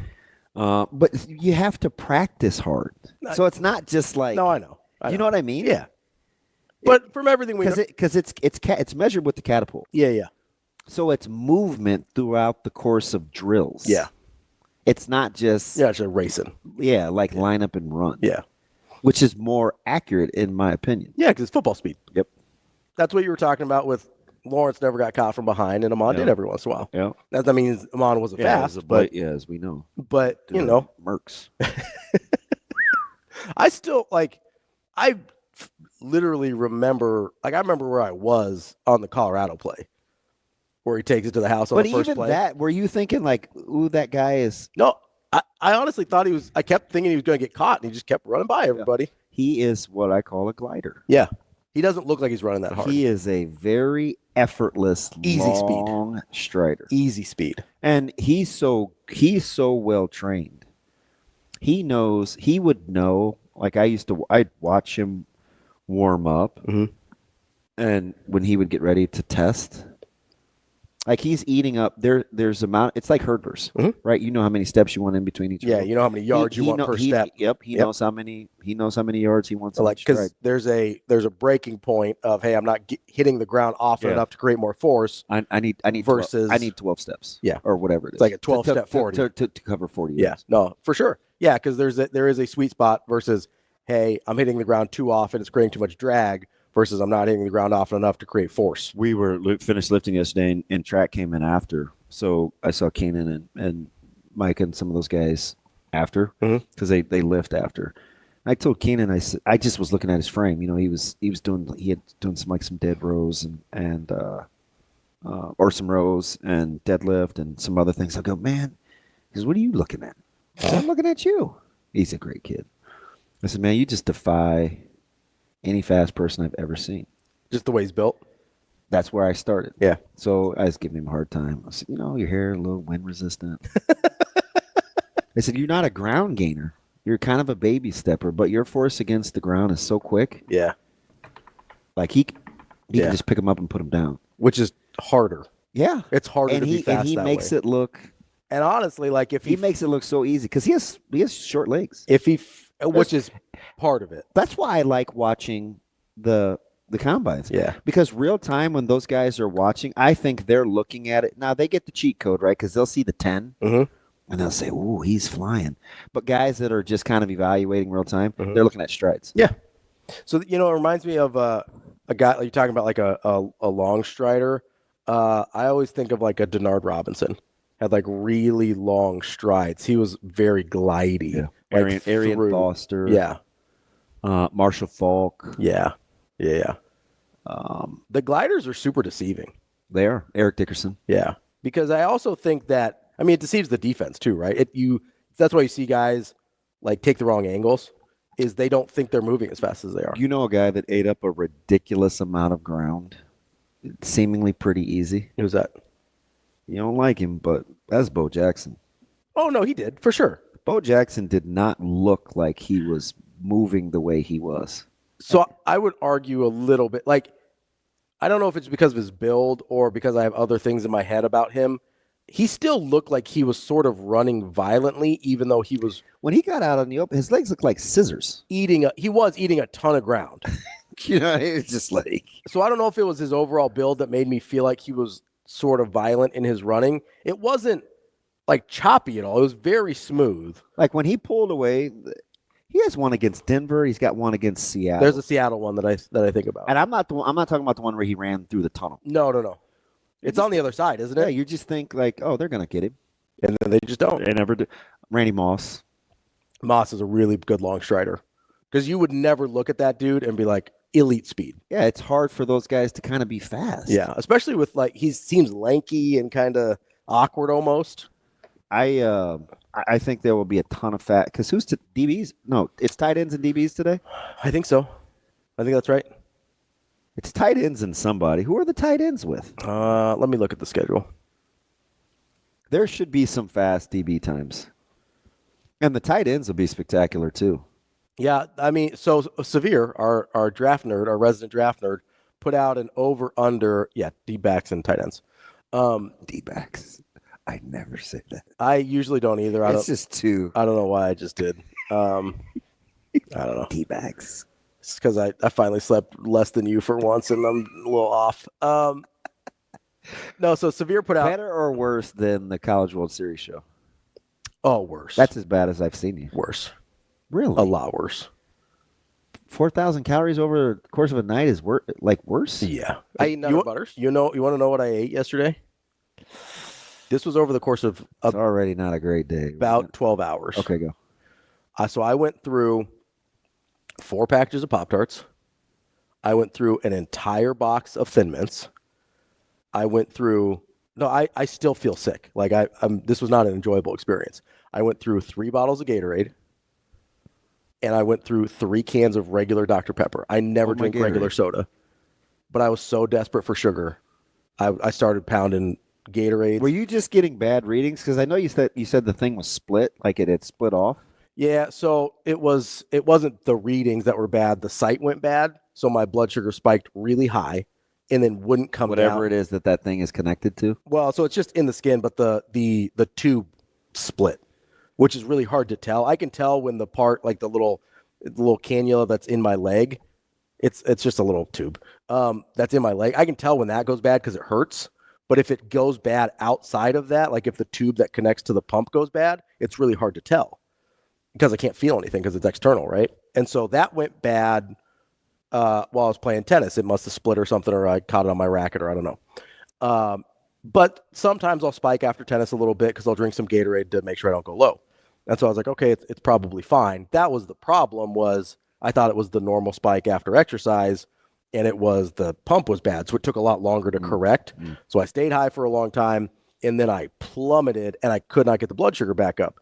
So that was, 4 packs of Pop-Tarts, an entire box of Thin Mints, 3 Gatorades, 3 cans of Dr. Pepper. I think I counted it was somewhere, because the 4 Pop-Tarts by themselves are 300 grams of carbs by themselves. I think I counted somewhere in the neighborhood of 700 grams of carb yesterday. And I don't eat that much anymore. No, I get it. Like it was brutal. It was about as bad as it's ever been. The DBs, I think, where I was going with that is, I think we'll see some pretty fast times. I'm the guy that I'm all in on. And it's not a Georgia thing. I want to see Starks because some of these Georgia safeties that have been really good in college, it hasn't translated always. Hasn't always translated, which is surprising for how much NFL caliber talent they see. I'll be curious to see where Starks is. I do want to. We'll get to this on the other side here, but Severe put out a question about what he thinks Fidone's going to run as the tight end today. We'll get to that and everything else. More on Hurrdat Sports Live. Wrapping up hour number 2 here on Hurrdat Sports Live. That's DB. I'm Ravi Lulla. We are here at Hurrdat Sports Bar and Grill. You know, it's the place to be if you're watching sports. We appreciate being here every single day. Sports. We do like to watch sports. I'm excited to watch the DBs and tight end. Not you. Thank you. Not D-backs. Yeah. Like Diamondbacks? That was just weird. Yeah, it felt awkward saying it, but I was already in it. So I didn't know what to do. Committed. Yeah, I was just like, just shove. We're out here, right? This is where the magic happens. So Severe asked a question. How many people do you think know what we're talking about when I say that? When Betting Bites is on, can you hear the open, Shane? Or does it just go into the bites? No, I think it's part of the. Is it? Yeah, I'm pretty sure. Because that's the only time I know when to talk, when we cut it. Yeah. No, I think it's like the intro, like you hear the bump music or whatever for our show. Do you know the catalyst for me saying that? Wasn't it the interview? Well, yeah, he goes, it's 100 degrees out here. Why are we were just in the weight room. Why are we moving this to outside? And I go, well, I mean, we're out here, right? It's the field. It's where the magic happens. That's what he said. This is why he's refused to do another sit down with us. He's like, I'm not being out in 100-degree heat again. I'm not doing it. I mean, we're out here. Might as well. No, I look at it. So I'm excited to watch today. You've got some real. This is a tight ends and D-backs. It's a really good. Did it again? DBs. I've got it in my head now. Tight ends and DBs. Because you have a potty mouth. No. Yeah. And your only other off switch is to literally say Dean Blandino. If you think anything else, you're going the other way. This is how your mind works. I know the Tourette's thing with Joe. It's real. Yeah, it is. That's why you say it. It just instinctively closely rolls off the tongue. I'm just a big Diamondbacks fan. No, it's UNRP. You know, I was a big like Tony Womack. You know. Wasn't number did he wear? 6? 2, I think. I believe Tony Womack was a 2. Google. We're gonna get on the Google machine here. If he wore number 6, you leave me alone for the rest of my life. Forever? I mean, that would be the best pull ever. What do I get if he wore number 2? Oh, in fact, you're right. You brought him up. All right, fair. Got to go to images. Again, slow-mo. We're both wrong. What do you wear? 51, 5, 5, 5, 5, 4, 12, 15, 1. 5, 5, 5. So we both missed. That's all right. Yeah, I've got that clip for you. What's that? What do you got? We're out here. This is the field where the magic happens. Betting Bites with Damon Betting. That's where that came from. That's where the magic happens. We're walking out under the tunnel. He's like, you got to be blank, blanking me. It's like, whoa, easy. See, I'm not like that. I'm just a big Craig Counsell guy. Luis Gonzalez? I was happy to see Milwaukee recover Steve Finley? with him moving. And I do think the Cubs are going to be good this year. Mark Grace? No, Counsell. Matt going from the Brewers to the Cubs. Oh. You're an idiot. You're an idiot. I mean, that seems harsh. Who's your tight end one? Byung-Hun Kim? Isn't it? What did you say his first name was? Byung? Yeah. Okay. Yeah, I think there should be in there. I thought you said Hung Young. No, Byung-Hun. Byung-Hun Kim. I think. Byung-Young? Shoot. Like the sauce? No, that's Yum Yum. What are you talking about? Yeah, Byung-Hun Kim. Yeah, I wanted you to know that there was a B in there. I thought you said Hung Kim. And No, I was like, who? Byung-Hun Kim. Don't. The whole rolling on. No. Uruguay? No. That's fine. Relax. That's one of the, like, he had one of the wilder World Series. Kim? Yeah, because he blew those games late, and then they, like, still had to roll him out there. And although instead they're just like, hey, we're just going to throw Randy Johnson for the closer this time. You've experienced this, but have you ever had to cheer for Kenley Jansen? Yes, I have. Okay, you could. We will embrace it. Insert that same thing. Him? Blew a couple games, and then you got to keep rolling them out there. Keep Raj. We're out here, right? And he just got re-signed. Enjoy that. Not with us. I know. Thank God. Whoa. Kim is a catcher. Relax. No, like, I appreciate that he had a really nice career for a while. I think we're past that point. You guys keep sending us washed up, really good closers. Like, we had the Eric Gagne experience, too. Was not helping me out at all. So, Anyway, my tight end one. yeah. Who's your tight end? I mean, you're basically talking about two guys, right? It's either Loveland or Warren, yeah. So either Michigan or Penn State. Do you like Arroyo? Not to the same level. I think he might test incredible. You think so? God, he diced the Shrine Bowl up. Yeah, I mean, I'm not going to fight you on him testing well, but if it's for me, it's Loveland or Warren. I think I like Warren. I'm still mad at Loveland because, again, I've said this. Nebraska was his coming out party. Yeah. I think I like Warren better. I think. Do more things? Yeah, it can do more things. And I think he's a little bigger, like a little frame's a little bigger. I think he might be a little more versatile in, like, if you're asking him to do some, like, full tight end responsibilities. I don't know how athletic this group will be. Yeah, I don't know. I don't know how well they're going to test. I think Warren's athletic. I think so. I don't know what the numbers are going to say. I think he's very functional football athletic. Yeah, he can do a lot of different things. Yeah. I think that about a lot of tight ends, though. Like, there's some real freaky guys for sure, but I think a lot of the super productive guys, I don't look at. This is a good, on paper, it seems like a good tight end draft. I would think so. Like, you've got good productive guys in this draft. Do you like Taylor from LSU at all? Yes, I do. Who, by the way, has gotten so much better. Mm-hmm. If you're like putting he had a good enough camp where he's like, okay, you can go home. Yeah. He wasn't there a year ago. Yeah. He's gotten a ton better. You really put my feet to the fire. I think he was only at the Shrine for a day or two. Yeah.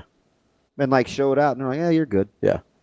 Like, if you really put me to it, I probably take Taylor over Arroyo personally. Yeah, I wouldn't. I like Taylor a lot. I don't think I would. I wouldn't arm wrestle over it though. Like, I just honestly, it's just a vibe thing. But just watching them, I like Taylor a little bit better. I don't have a really good reason. Speaking of arm wrestle, Reacher. Yeah. Drops an episode today. You excited? Yeah. More excited for Reacher or to see what Fidone runs? Fidone, because I want to be right. That he's going to test well? No, that he would get paid to play football. Oh, yeah, sure. So I'm just. No, you're right. I mean, people hate on that guy. Yeah. And they have for a long time. Yeah. So I want. And listen, I'll speak to that a little bit. I'm riding with that guy. I think there was a big frustration with how he was used. Probably. I think he was. I think smart people that won't want to be right will admit that. Yeah. I think, but there is a good portion of people that are just like, they just won't think well of him. I don't know if it was so you know what? I do know what it is. And he earned some of it, right? When he clapped back at his own fan base. Sure. Right. And early on, he was a guy that would tell you what he was thinking on social media. Yep. I just don't think he ever really endeared himself. Sure. But I'm just telling you, and I've said this from the jump, and maybe it's because I'm biased and I know him. If I had to go compete at something and I wanted to win, I'm right. I'm picking that guy. Yeah, he's a psycho. In a good way. He's relentless. Yeah. So, and that's why Rhule likes him. He's just, and they're a lot alike. Yeah. Like, quiet as kept, their personalities are very similar. And he said that. Rhule said as much. I think part of it, so there's two things with Fidone. One, I think you're right. He never really endeared himself personality-wise to the fan base. I do think the lack of production when you kind of act that way sometimes works against you. Yeah, because people will say, well, you better be good. And it's like those two things, being competitive and not putting up with a bunch of BS and speaking your mind, does not always have to come with being a certain level of achievement. No, but we give people a lot more leeway when they achieve at a high level to say what they want. But that's an us thing. It is. But it's like this. It's like a made up social rule. It is. But if we're talking about why he's perceived the way he is, that's a part of it, right? Yeah. And obviously, again, we've talked about this with some other guys, but the accolades he had coming in also kind of worked against him. Yeah. Because you have a certain level of expectation for a guy that is touted the way, I mean, he was the highest ranked tight end in his class. Like, there is a certain level of expectation there. And that kind of worked against him when he got off to the slow start with injuries. I think the other thing is, I think people had a hard time separating whether or not the struggles we saw from Fidone this year were because he was being asked to do things that weren't in his strong suit, or if he just wasn't that guy anymore. I genuinely think people couldn't tell the difference. And I don't know, full disclosure, there was times I probably couldn't tell either. Because when you're asking a guy that, I don't know, was in his strong suit to take kind of these little tight end swing passes all the time, that didn't really seem to be the best place to use him. And he was used there a lot, and I think people got really frustrated with that. And I think it kind of got rolled into a frustration with Marcus Satterfield. And it all sort of became this one big ball of discontent. And we didn't really take the time to separate out who or why. I think that was a big thing with Fidone. And so Fidone kind of just got lumped in with some of the stuff we were just unhappy about. Where did you put Helm in there? Because we got to watch him on television a lot. Helm's pretty good. People. I thought the early drops really hurt Texas in that one. They did. I mean, he's not pushing Loveland or Warren for sure in my mind. He's probably closer in that Arroyo Taylor group for me. I still think I like Taylor better. I think, but again, that's more of just a gut reaction thing. I don't know that I have a good reason, except for when I watch him, I think he's better. And I don't know, maybe that's enough. But when I watch him, I think Taylor's better. I can't wait because I think people will have a chance to actually change some narratives. Yeah. We'll see, because I think Fidone is a little bit better of a natural pass catcher. Sure. Than we gave him credit for. And that's one of the things I got frustrated with, because I thought he could have been really useful in those intermediate passing game where he would have shined doing that. Yeah. That's DB. I'm Ravi Lulla. We've got Mike Sautter coming up next. Kicking off hour number 3 here on Hurrdat Sports Live. That's DB. I'm Ravi Lulla. We're joined now by Mike Sautter of Hurrdat Sports and NEBPreps. What's going on, Mike? How y'all doing? That's definitely the Jerome in you. Good morning to you, too. Wow. How doing? What? I just said hi. Gonna ask me for my keys and wallet next? Pressing. It didn't have to be a black thing. Jeez. What was the Jerome comment? His middle name. I'll do it. Good word. Hey, whatever you want, man. You can have it. It's yours, Jerome. Hey, you ain't seen Menace to Society is one of my favorite movies, Debo. Yeah. You gonna eat your cheeseburger? Oh, that's probably not the scene I'm talking about. That kid was a menace. Yeah. Oh, Yeah. dog. Ooh. Mm. I got to get this out of the way. Are you a Reacher fan?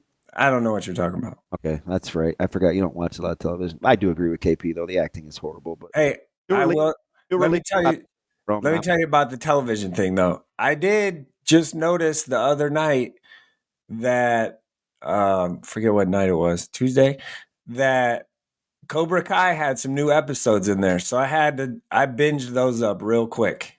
Like I've watched every episode of Cobra Kai on Netflix. Those up. You binged those up? Is that what it's called? I don't know. You just sit there and watch them like over. Oh, believe me, I know all about that. I think it's just called binging. I know all about that. Although I heard somebody say something yesterday. It might have been, was it McAfee? It was somebody on the. I was listening to Satellite, and somebody said there's nothing after text. It's just text. And I was like, oh gosh, I need that. I need to say that to my little producer who constantly and incessantly says texted. You don't need to say texted. I don't think there's a plural form of text. Well, there should be. I texted it. Whoa. I texted a lot of people last night. Sent some text.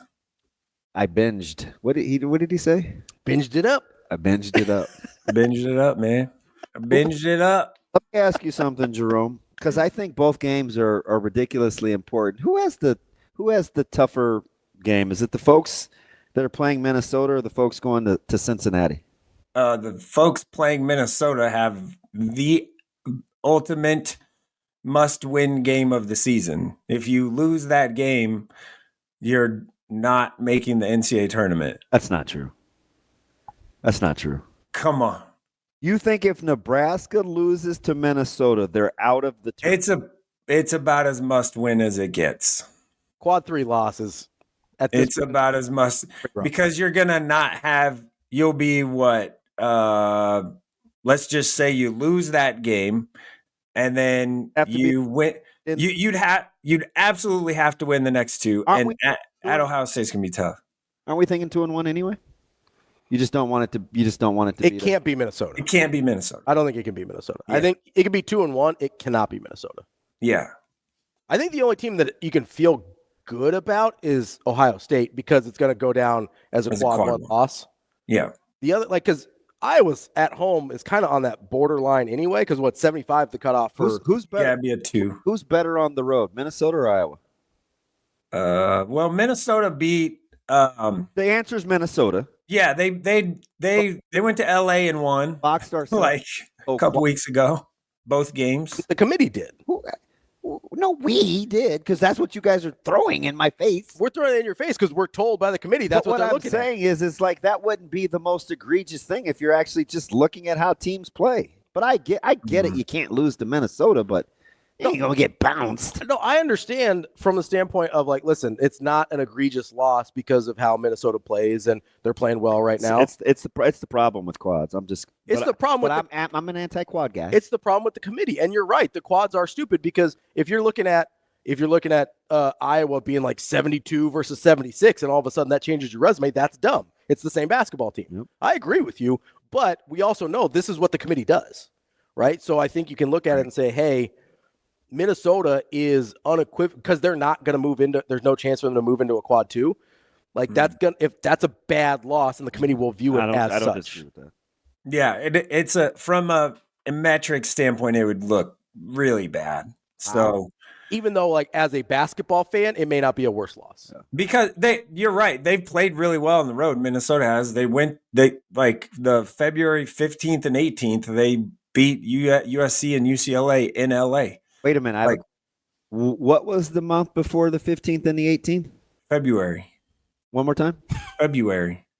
All right. I just Did you not say I said that? Like, did I say it wrong? You on enunciation today, Sautter. I don't know. there's just two words that bug me. Byung-Hun Kim? What are the two words? Coincidentally, they have B's in them as well. What are the two words? Fudge and what? February and library. Yeah. Library? That's not how you say it. I know it's not. So you're not a big library guy? No. Okay. Library? Yes, library. Library? Knock it off. Okay, so with how Minnesota likes to play in Garcia and perimeter play, what do you think happens?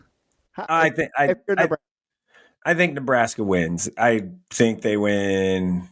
I don't know. Kim Pum has it like it is 79% win. Now that is wrong a lot, but I think it's probably 8-10 points. It should be anywhere from 8 to 10 win for Nebraska, I think. If they play with if they play with the same energy and defensive effort that they did the other night, which I loved that game. I am very on the outside of people that Jacob, our friend Jacob called me a sicko for loving that game, but I loved it. If they play like that, they'll win by 20. If they play offense like that, they're not winning by 20. Both teams can play defense now. The goal is to stop the opponent from scoring, right? Like I think the goal is to score more points than your opponent, right? But defensively, you're trying to stop the team from scoring. So like both teams can play defense and it can be actually pretty good. I thoroughly enjoyed that game. I thought it was awesome. Did you see any of Michigan Rutgers last night? No, I was at State Diving first yesterday, and then I went to Gretna High versus Platteview sub-district final. So no, I didn't get a chance to see it. Okay. I just think people are kind of. I feel like the last, 2 or 3 weeks, people are not as bullish on the Big Ten, and I would just caution folks. Like, I get it aesthetically because you're thinking, well, how many of these teams could actually win a national championship? Mm-hmm. But the one thing that I'd say, and I watch a ton of conferences. I think there's some really hard scouts in the Big Ten. Yes, yeah, it's very hard to simulate. Even a team that's underachieving like Illinois, it's very hard to simulate what they would do in a scout. How they could get you. Well, and you've got 3 high-level guys there that's going to be difficult to deal with, right? Oh, the youngins? Correct. Yeah. Like, that's a really, like, that's a hard team, not just to scout, but even if you scout them right, they can just beat you. I mean, even take Maryland. Yeah. Who just laid an egg, right? You got Queen and Reese Gillespie. Like, what are you doing there? Like, that's a tough scout. 3 very capable guys in the backcourt with Gillespie, Rice, and Miguel. Yeah.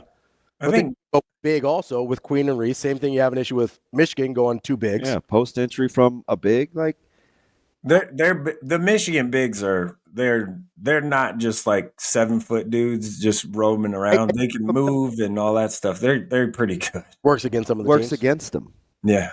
I think the same's true for Creighton. Well, I think the Big East in general. Yeah. But that's more for how it's officiated.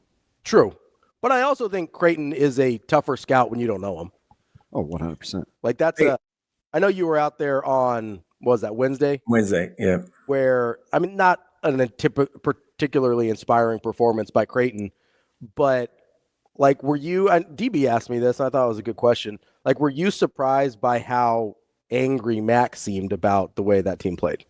Well, yeah, because they should have won by 25, and they just kind of took their foot off the gas in the last probably 5 minutes of the game after going up by 20. One thing and I can get back to this, but I want to just say it. I cannot believe that DePaul got away with what they got away with on the defensive end, fouling wise. They could have been called for a foul every pass, every possession, every time Kalkbrenner touched it. Like, it was unbelievable, the lack of foul calls and the physicality they played with that didn't get called. and I know Kalkbrenner gets fouled like, every time he touches it anyway, but that was absurd. Back to your original question.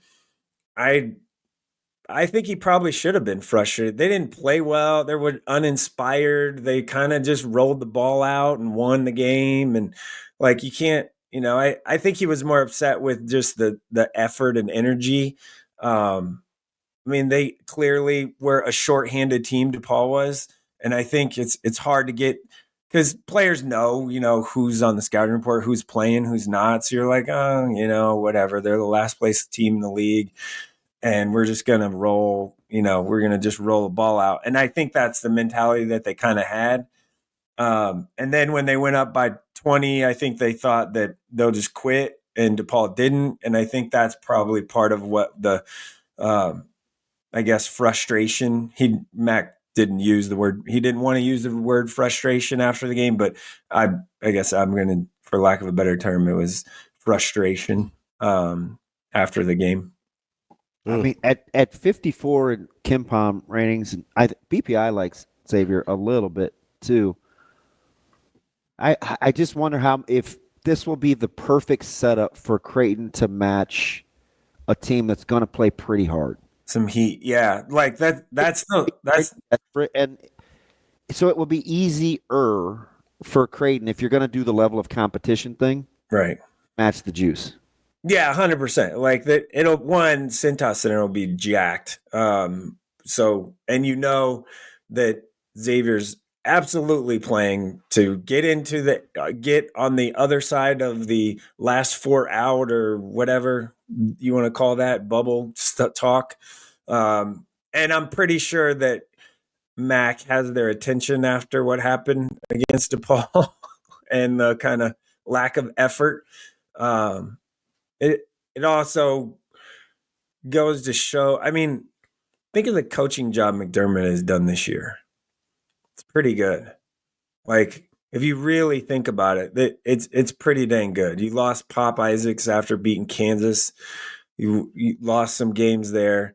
You look at the roster and you're like, okay, we don't have any like electric guys, The way to replace a 45% 3-point shooter. Mason Miller, he wasn't banking on needing to fill that void. Right. Yeah, that's a guy you probably thought you could count on this year. Right. Andrew has been more missed than hit lately. There's a lot. Didn't know when you were going to get Fedor eligible. Yeah. That was a big thing hanging over early. Yeah. And I know anytime you get a chance to work in a Zugic reference. Absolutely, 100%.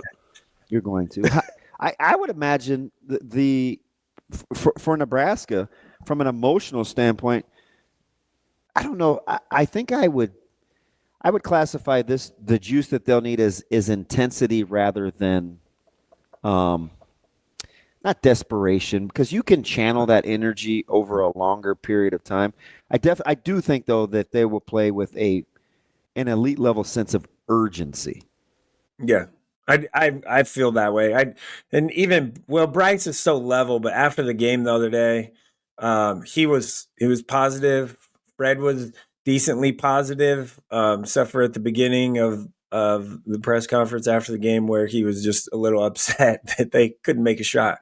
And then yesterday we talked to Raleigh during availability, and he seemed pretty upbeat. I think they feel good with where they're at, Nebraska right now. I think they're pretty positive with their effort, and I think they just kind of just like you kind of chalk the Penn State game up to, man, we've been on the road and we're just, didn't want to be here and we're tired. You just throw that one away. I think you kind of do the same, but in a little bit more positive way. Like, man, if we would just made 1 or 2 more shots against Michigan, we would have had a top 15 win and been, really good and a good spot. But we played hard and played defense really well. We were connected and locked in.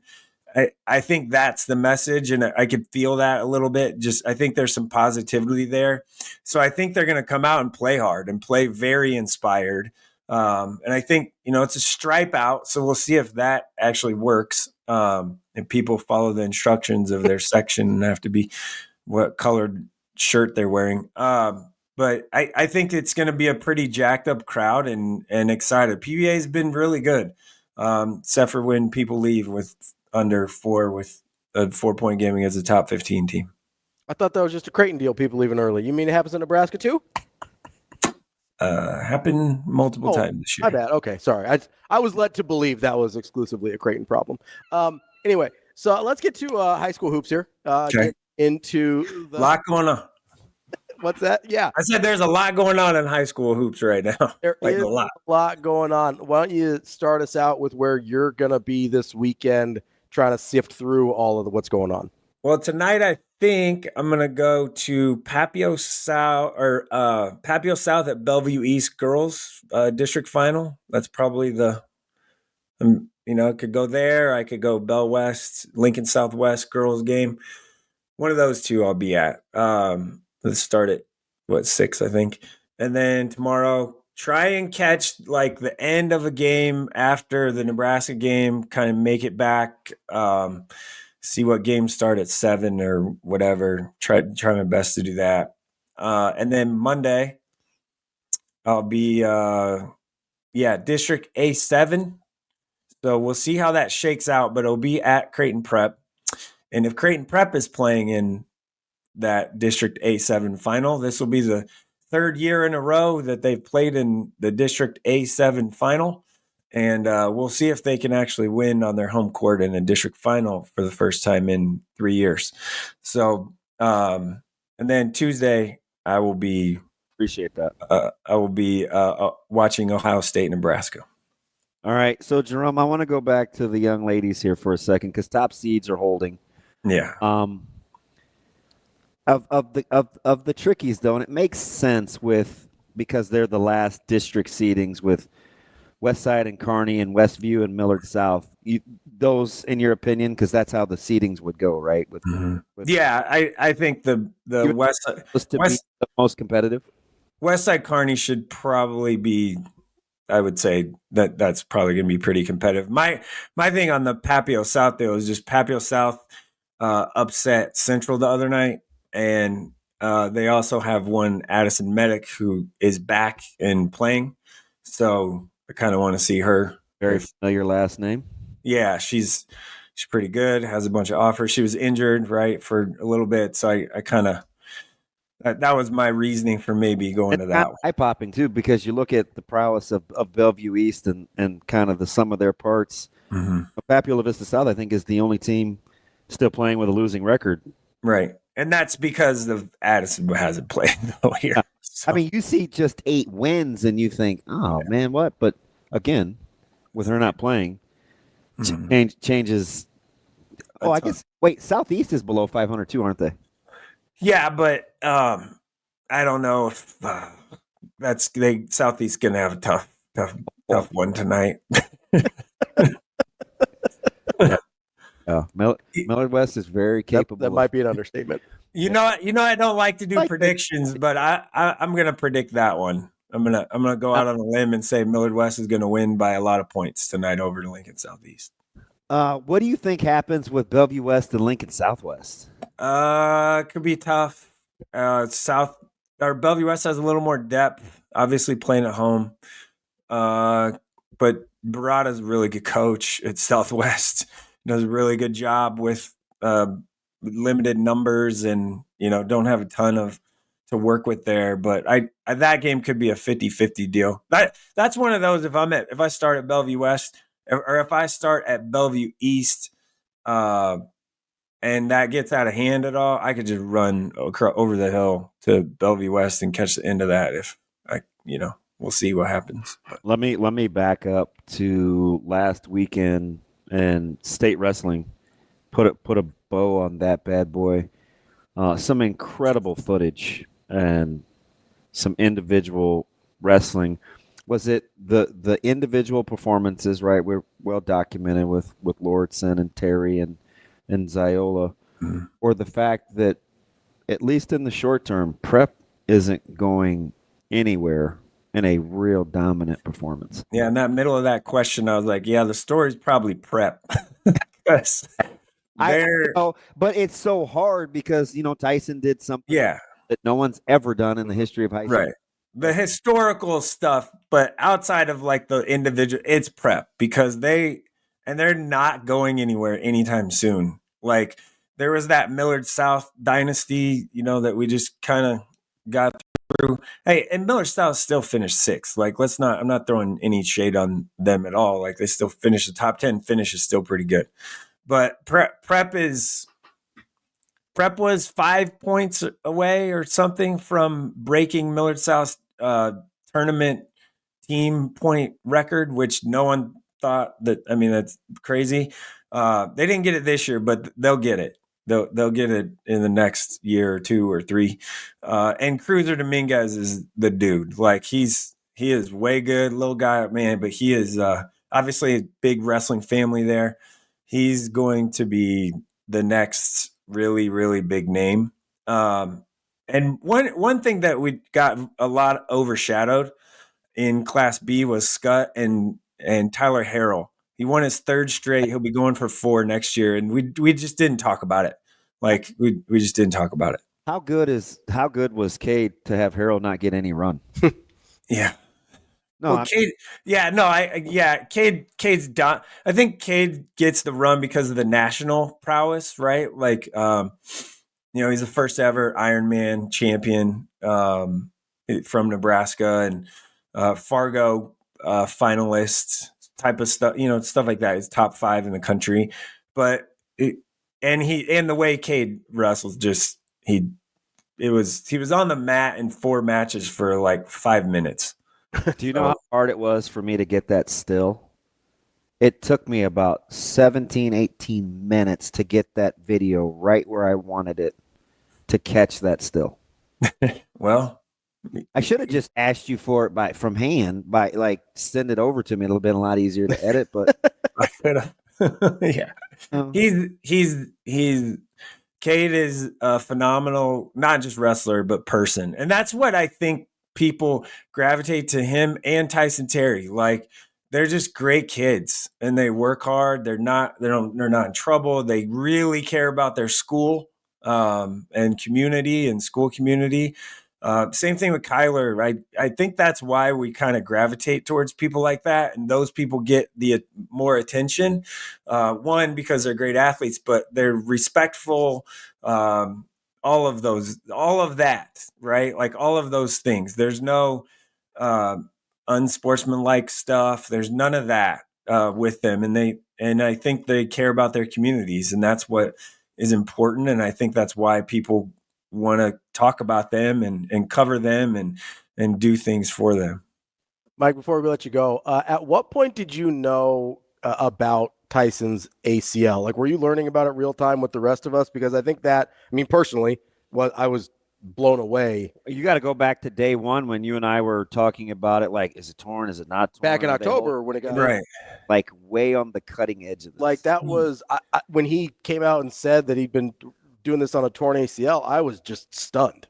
Yeah. So we talked about like back when it happened, there was the ACL, and then I actually asked, and it at the time was told that it was an MCL. Yeah, like and Ryan, my boy, and he told me no. Yeah, it was an MCL sprain, and so I just went with that the whole time. And I found out on Saturday that it was a torn ACL, just like everybody else.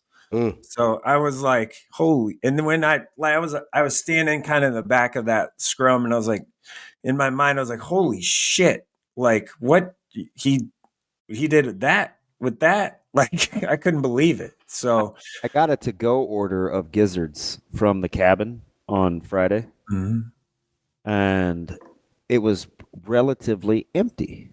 And I'm like, Friday night cabin? I was like, oh yeah. They're all at wrestling. They're watching Tyson Terry. Watching their boy. Yeah. The contingency that he had there was they were rolling deep. Super deep. Well, they should. Like it's a first time ever thing. All 89,000 of them are down at wrestling. He's got a decently large family. Yes, indeed. Well, he's about to get a large one with all of his friends from University of Nebraska that were down there supporting. Well, One thing, I am so rooting for Thomas Fidone today because that's my guy, man. Like I've been riding with that guy since Lewis Central. I hope he just kills it today, and I think he will because he did. That's why he was as highly touted out of high school. All those testing numbers, he usually just kills that stuff. You and me both, man. I just wish the fan base would have got a chance to kind of embrace him on a different level without kind of the vitriol and the pushback. And I said it. He's kind of he played into it, right? And that's his personality. And frankly, if that guy doesn't hurt his knee twice, he would have killed it. Like he would have been amazing, and people wouldn't have hated him. He would have produced way more if take that guy without the injuries. He would have been the guy. So people need to probably just back up a little bit and think about, he blew his knee twice. Like protective, Jerome Sautter. I like that. That's Mike Sautter, Hurrdat Sports, NEBPreps. Sautter, have a good weekend and try to get some sleep at some point, all right? Nah, it's overrated. All right, you can sleep in April. We'll talk to you later, Mike. See you, buddy. More Hurrdat Sports Live coming up next. We're back here on Hurrdat Sports Live. That's DB. I'm Ravi Lulla, and we're brought to you by our friends over at Centris Federal Credit Union. DB, I know you're still driving that car out there. I know you got to figure it out. I'm poor. You got to get over to our guys at centrisfcu.org and let them help you figure out your car situation. They have experts that can help you out with auto loans. See what your options are. See what you can afford. See what all the bells and whistles are, the interest rates, all that good kind of stuff that most of us don't know anything about. That's why they've got the experts at centrisfcu.org to help you out navigating the car purchasing situation. You want to go in there, not be at the mercy of the dealer. You want to have some things on your side. Centris can help you out there.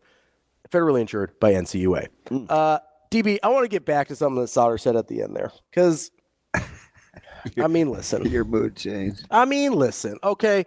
We can root for Thomas Fidone, right? I'm rooting for Thomas Fidone. I don't know him. I've never spoke to him. I don't know him personally at all. I have no vested interest in Thomas Fidone, but he's a kid from Nebraska. The better he does at the combine, the better Nebraska looks, right?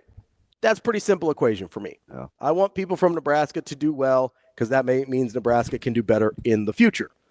But let's not sit here we can't sit here and pretend the injuries didn't happen. We can't I get Mike is closer to the situation than most. I know you're closer to the situation than most as well, right? But we can't sit here and be like, oh, well, if he didn't blow out his knee twice, but he did. Like that matters in the course of how a guy's career is perceived. Yeah. We can't just pretend like that didn't happen. And I also think it's exaggerating to say that most Nebraska fans hate Thomas Fidone. There is a section that has a weird vitriol for him. I recognize that. I think most people were just disappointed that we didn't ever get to see the guy we thought we were getting. I think that's fair. Right? I think that's fair.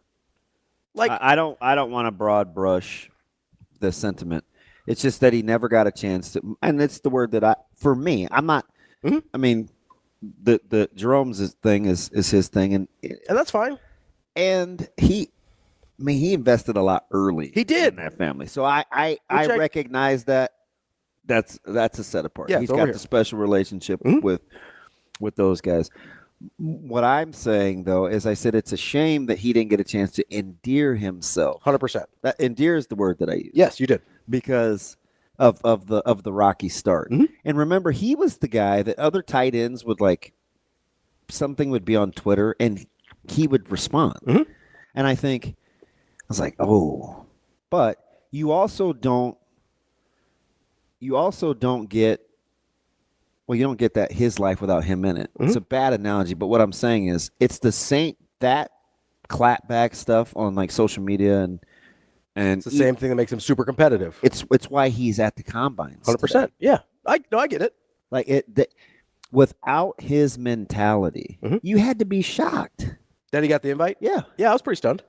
I was stunned that he got one and Nash didn't. Fair. I think that's surprising. I think most people would. That's surprising, considering how their careers went. That's surprising. And so but he needs to be who he is to put himself in position for what he's doing today. 100%. And I appreciate that about him. I appreciate that he's overcome a lot. But I don't think you can sit here and be like, oh, Nebraska fans should have their hands slapped for being disappointed in how his career went. I bet he's disappointed in how his career went. Like, this didn't go the way he wanted it to go, right? Like, there's no way. And so I do wish him the best. I hope he has a great day today. I hope he runs something that the second number starts with a 5, right? 4.5 something would be an incredible time. That would be incredible. It would, right? But I think I'm going to peg him. I don't even think he needs to. I'm going to peg him. But that'd be great. I'm going to go. You can put it out there? I'm going to go 4.68. Which would be terrific. I'm going to go 4.68. Listen, if he runs in the 4.6s, that's a really good time. And I think that'll make him some money. If he can do, and I don't know, I really don't know. I have no frame of reference for what his speed is like now, right? If he can do even, let's say a 4.59 instead of like a. I just wonder what he's going to weigh in. Yeah, that's going to be interesting too. I don't know if I've seen any numbers yet officially. They should be out. They're obviously they're posted because of today. Yeah, they should be. They should be getting the numbers here in just a second and have them public. But like, I think it's a little disingenuous to paint with such a broad brush. I don't think most Nebraska fans hate Thomas Fidone. I would say that number is incredibly small. And those people are probably not the people I want to talk to anyway. Yeah, and but to Sauter's point, I'm not defending. I'm just going to give you the facts. Yeah, absolutely. I think a lot of the pushback and narrative of negativity towards Thomas was a lot of what you would hear Coach Rhule talk through and to the players about not dealing or worrying about background noise. Sure. Yeah. I do. Like, I think because it was so public. Yeah. And it's like, guys, stop paying attention to the ridiculous stuff. Like, move on. And I mentioned this earlier. I do think, and he has a good relationship with Thomas, so I'm sure they would talk about him channeling his emotions better. And I do think the fans, myself included, had a hard time separating frustration for the offense and some of the things we saw from Fidone, right? It's not Fidone's fault that some of those plays were called for him as opposed to the stuff I thought he'd be better at. Like, that's not his fault, but he kind of gets lumped into that. Like, I think I tweeted out at one point, I could go the rest of the season without seeing another swing pass to Thomas Fidone. Everybody did. And I believe that, but that's not Fidone's fault. He was called on to do something. He did his best to do it. Like, that's not his. We heard it for 4 weeks on the show. And I had to get into the difference between. Sure. Like a check down versus swing pass and a called play versus and built-in RPOs. Which I totally understand. That was a real thing. And I totally get that. I was frustrated that I didn't think they used Fidone in places he could be more successful, right? Intermediate passing game, I thought he could have eaten this year. Never really got to saw that consistently. So, like, part of that is frustration with the offense. Part of that's frustration with never seeing the version of Fidone that we thought we were going to see at some point in his career because of the injuries. And part of that's just the season probably didn't go the way we all wanted it to, right? There's a certain point in the season where you think, hey, 8 or 9 wins is on the table, and then that doesn't happen. There's a certain point of the season where you think, oh, maybe Thomas Fidone will finally have his breakout year, and that doesn't really happen. Like, even with Dylan, you go, oh, man, the season started off really great, and then kind of had a lull in the middle. And like, that didn't really, like, none of it really went how we wanted to. And so I think there was just this overall disappointment, and Fidone got lumped into some of that. But I do think the word hate is overblown. Let's get to Agent Wyatt. He wants to talk about Thomas Fidone a little bit here. Wyatt, what's going on, buddy? How's it going? Hi, Wyatt. How we doing? That's so weird. Wow. Wow.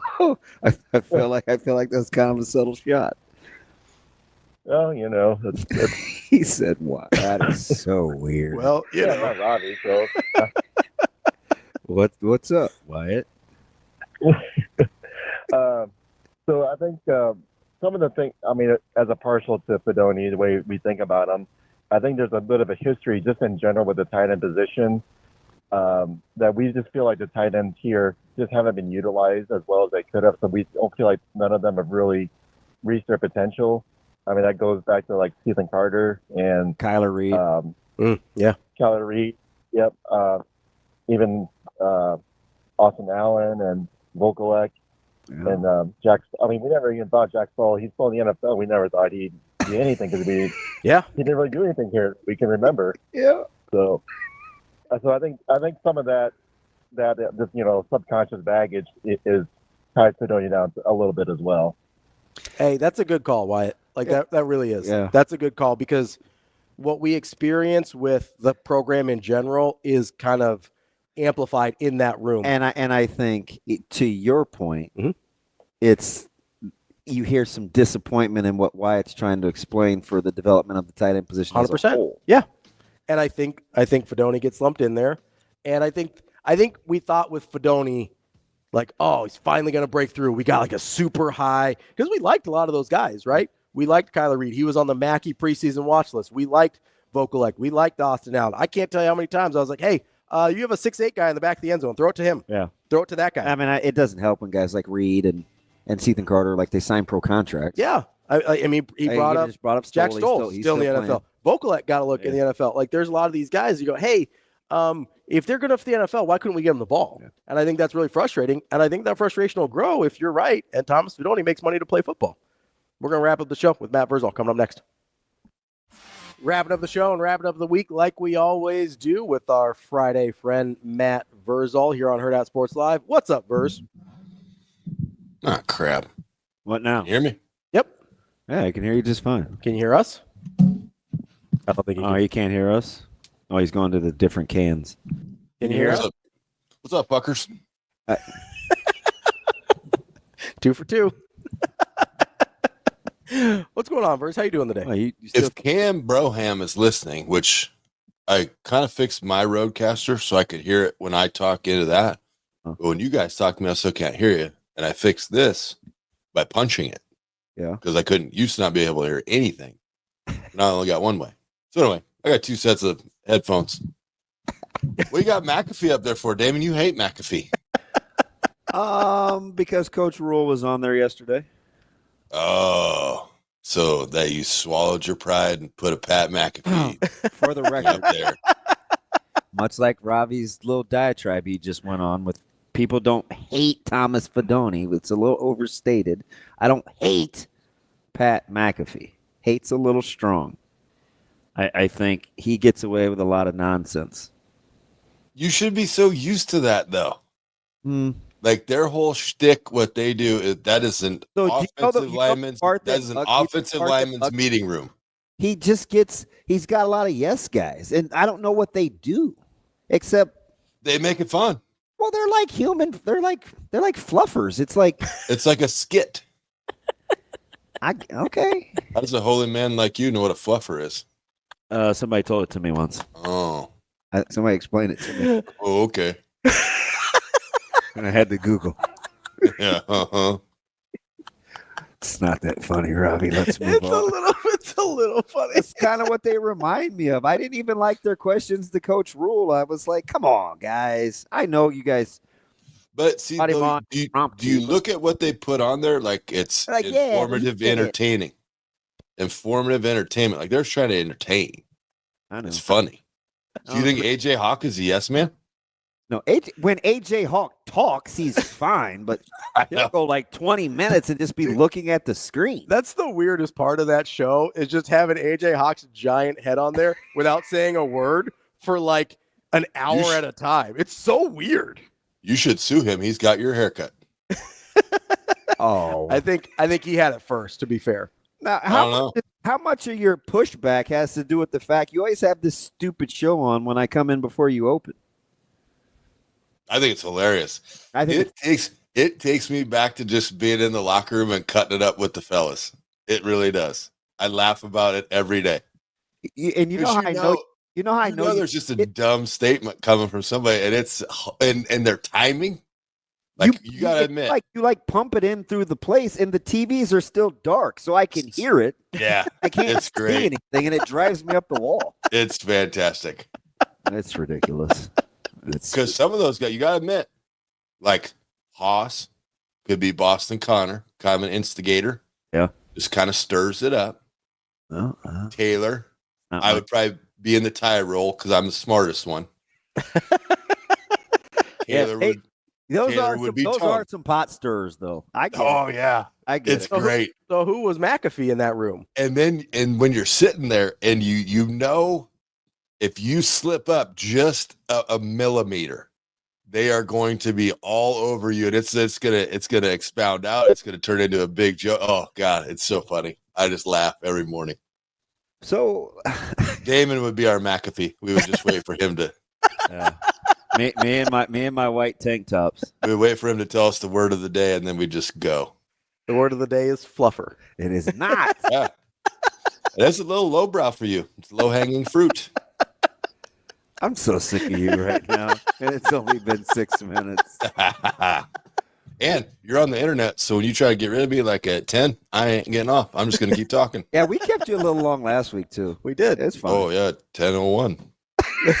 Nailed it. We're wild now that we're on the internet, Verse. Hey, you're crazy. You guys are outlaws. Dude. Hey, what is it with two? Why you guys got, like, you drink a lot of coffee? Like, both your pictures are with coffee. No, this was a coffee thing. It's a thing. Are you sponsored by a coffee company? No. You interested in taking over? No, I ain't got no coffee company. Doesn't have to be coffee. We like Pisons. No, I like you paying. That's always great. I like your money the best. Oh, my God. Oh, Matthew, I have a question. With you? Yeah.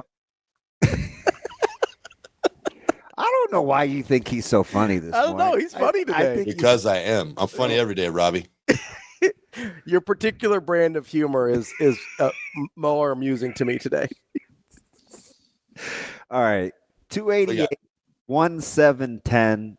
I know you're not going to be enamored by the 40 time because they don't get to do that. But are you surprised that a guy that is even in the Shrine Bowl, those early critiques, who did we talk to that was at the Reese's still? And like, I asked him about T-Rob, and he's like, he's one of those guys that excels more in 9-on-7 and in the team stuff than being eye-popping in the individual drills. And I was like, okay, I could kind of see that because what we like about him when we watch him in real games is to get off and kind of how he can collapse things. You probably need more of a team deal to appreciate that. Were you surprised that individually he answered that dinner bell as more than just like an effort and toughness guy? No. I think what Ty does that's great is that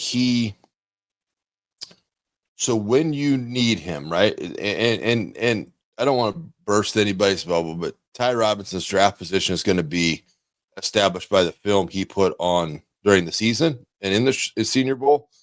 And then now what a GM has is validation. Yeah. Like, hey, we wonder how fast he is, or was he just timing the count, blah, blah, blah, blah, blah. The opposite of Shamar Stewart, right, who has no film but then tested like a madman yesterday. Right, and you're taking a shot on those. Like those, it's 2025. Like everybody's got film. I mean, you got to find something somewhere. I think the thing that makes Ty unique is when you say a guy fits into and you're not saying it, but whomever you talk to that you can't remember, but when you fit into 9-on-7 or a team, that means that he conceptually understands what's going on. He knows where he has to be, and he knows how he fits into what they're trying to do for the defense, not for himself, for the defense. I think that speaks more to his IQ and knowledge of the game. And now you have validation with your testing, and then you have film to see what he's done, and then away you go. So I think that was kind of the cherry on top for Ty and where he's going to end up. Now, I don't know what round that's going to be. To me, he's probably fourth to later. But, hey, all you're looking for is a shot. You don't have to – every team doesn't have to like you. One team has to like you. Go ahead. I was going to say 4 seems low. He's moved himself into the day 2 discussion maybe, but he won't get to 4. He won't get to the 4th round. I'll bet you. How much? 20? Bet you 20? Yeah, that's fair. Put your hand up. Shake it. No, we're good. Yeah, 20, but okay. I'll give you – I mean, I think I'm always I think right now Nebraska players, unless you're an absolute freak, you're on the back end of it a little bit. I feel yeah. But I mean, I would say like early 4th. But yeah, I'll take that bet. That's a good bet. You just don't think Nebraska guys are getting the benefit of the doubt right now? Not right now. No. because it's a 1 year success, and you got to your bowl game and you won it, but you've had years, and it's no fault of Ty's. He's not fumbling the ball. He's not throwing touchdowns. He's doing everything he can, and the defense has kept Nebraska in games for a ton of time. So it could flip around and turn on me where that's a benefit, where they saw how hard he played and kept them in games. But hey, so like, you'll obviously take my money. I'll take your product. How much would you like that herb? How much on the pizza? On the pizza. That was great. But you walked right into that one. Caught me speechless. I was like, no, I don't. So what's one of those protein bowls run? What would that run me naturally? No, for you? Yeah, normally $20. Jeez, I don't even have any wiggle room. I think I'm just gonna drink my lunch. No, those go usually $8.50. Oh, okay. So you get a couple? Yeah. No, I could get one and a couple drinks to wash it down. Just doing the math in my head, Maddie. I like to budget for my meals. Where you got Fidone going? I do think he's going to get paid, and I think he's going to get drafted. So I'll take anything 1 through 7, or 5 through 7. So narrow down 1 to 7. I just want him to get drafted, Maddie, because I think you know how I feel about him as a person, and I just think he doesn't get here today without being some of the things that people get mad at him for. Right? He's competitive. He's going to tell you how he feels. He's emotional. But I think all that is, you don't battle back through what he's been through and being a guy that just takes it. You know what I mean? His day will be made or diminished on the heavy blocking sled. You think? With all the flexibility they let tight ends do? Absolutely. In line, out of line. Come on, man. Absolutely. You think Dalton Kincaid was held to the same? I don't know. Man. Okay. Have you seen Dalton Kincaid go now? Yeah. It's part of it. And the game is cyclical, right? So we had all these huge brain offensive gurus. Woo, we're going to chuck it all over here, and we're going to get this mismatch and blah. And then you had a group of ass kickers that rolled out and said, you know what? We're just going to shove it up your hoop, and we're going to see if you like it. And if you don't, great. Good luck beating us, because we're better at it than you are. And now you got the Packers bitching because you got a great offensive line. You got a quarterback that can squat 600 pounds. You got a running back that can squat 600 pounds. And they just shove you out of the way when they need less than 2 yards. Like, football will go back to physicality. It's a copycat league, right? There'll be more teams that go get offensive linemen and want to make it nasty. Like, if I'm the happiest guy should be Genty.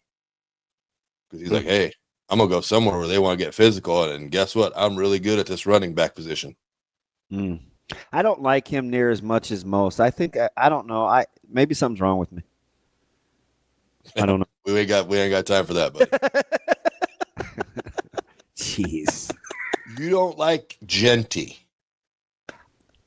Not as much as everybody else. I just don't. Do you like somebody better? Yes. I like Ham from Carolina. Of course. You're a Carolina honk. You can't be a homer. Have anything to do with wanting to be right or wrong. I hate our head basketball coach. Is that okay?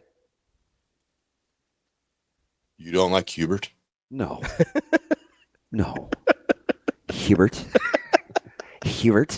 No. That's blasphemous. No. By the way, I all the stuff. I like Caleb Johnson too. I like Caleb Johnson a lot from Iowa. Okay. I'm with you on that. Yeah, that's good. He's a stud. But Genty's pretty damn good, bud. Yeah, I probably should. I'm not saying he's not. I'm comparing my like for everybody. I mean, Dallas or some of these teams, they're going to take this dude in the top 14 picks. I just don't. I don't know.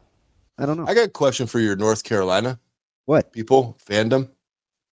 When the whole PC thing went through, how did Tar Heel survive? That's a legit question. I've actually looked into this a lot, Verz. You have? No, I have because I was like, that seems super racist. I know, right? It does, right? So they claim that it has nothing to do with race, that it has to do with working the tar pits of North Carolina. Oh, okay. And that was a general name for people that work the tar pits. That one just came to me. I didn't even plan that one. Oh yeah. Normally the stuff for you I plan. That's how your Cro-Magnon brain works. Yeah. I get it. Look at that. And that's how we ring out Black History Month here on Hurrdat Sports Live. Hey, man. Jeez. Eating at this place a couple of times without me, you guys are in cahoots. It's cool. No, not even that. Like that question just came to me. I was like, man, how are they getting away with this? Yeah, and Ravi's actually right. It's not what we think. It sounds really bad, though. It really does. It sounds terrible. I had to do a pretty deep dive on it to be like, wait, how is this allowed? It's like we're not going to have Washington have that football team name, but we're not doing – we're doing Tar Heel still? Yeah. Suspect. Suspect fandom. Your line of questioning is suspect. Do you like Scattaboo? I do as a player. As a human being, he seems kind of douchey. Fair. A little try hard. You know what I mean? Fair, yeah. Yeah, it's like, hey, bro, listen, man, I know the game. I understand the game. I'm watching you play it, and I'm a fan of what you do whilst playing. I don't need you to stand up and shoot the arrow thing. I don't need you. You got a first down. I saw you get it. I don't need you to signal it. How about you just go out and be that bitter? Crazy when they kept panning the camera to him when he wasn't feeling well. I know stuff like that. Yeah, I get it. And if you're going to be that guy that does the celebration thing, then be that guy every play. Like, be in there all the time. And if you're going to throw a halfback pass, maybe lead the guy. Maybe like throw it out past the defender so they don't have to cut back and make a miraculous play and then you think you did something. Like, your back shoulder was just an underthrow. Wow. Yeah, I mean, it was. You're not wrong. You're not wrong. I didn't know you had that little vitriol in you towards Cam. Yeah, I just really like him. Like, I like guys that are pissed. And I think the story's cool where you start out at Sac State and then you're like, you know what? I'm gonna bet on me. I'm betting 100% on me. I'm going. Okay. And you do it and you live up to it and you find the perfect coach who's going to trust you to do it. And then you go and do it. I would rather you, once you go and you make your yards, if you go back and go high five the 5 dudes that are by far outclassed by whoever they're whoever they're playing in the playoff.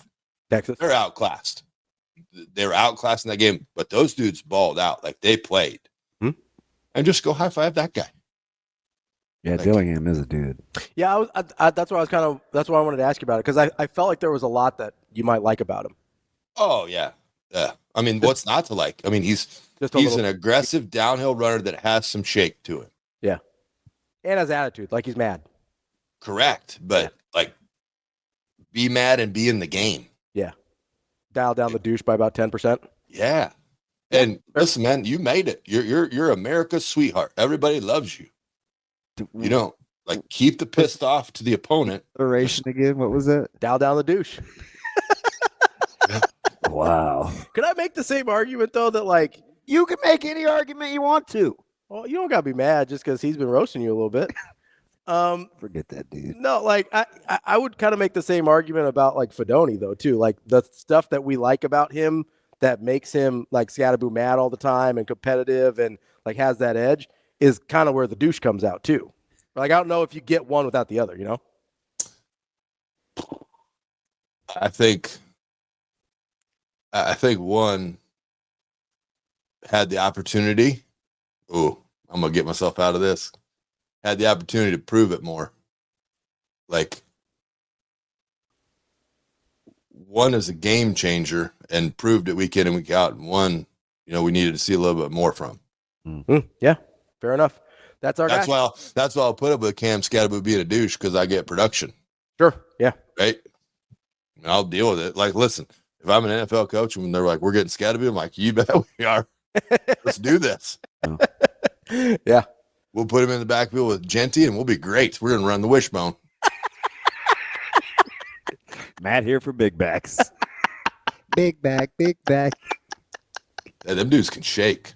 I got you.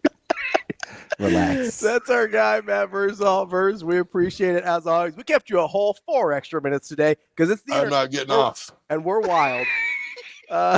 Thanks for joining us live from wherever we're broadcasting from. Get off my getting off. The Hurrdat Sports Grill. That's He's right. Ravi, Lulla. I'm Damon Benning. You guys have a great weekend. Wow. Couldn't have said it any better. See you, Verse. Have a good Hey, weekend, boys. bud. Dude is wild. Well, we'll talk to you on Monday, everybody.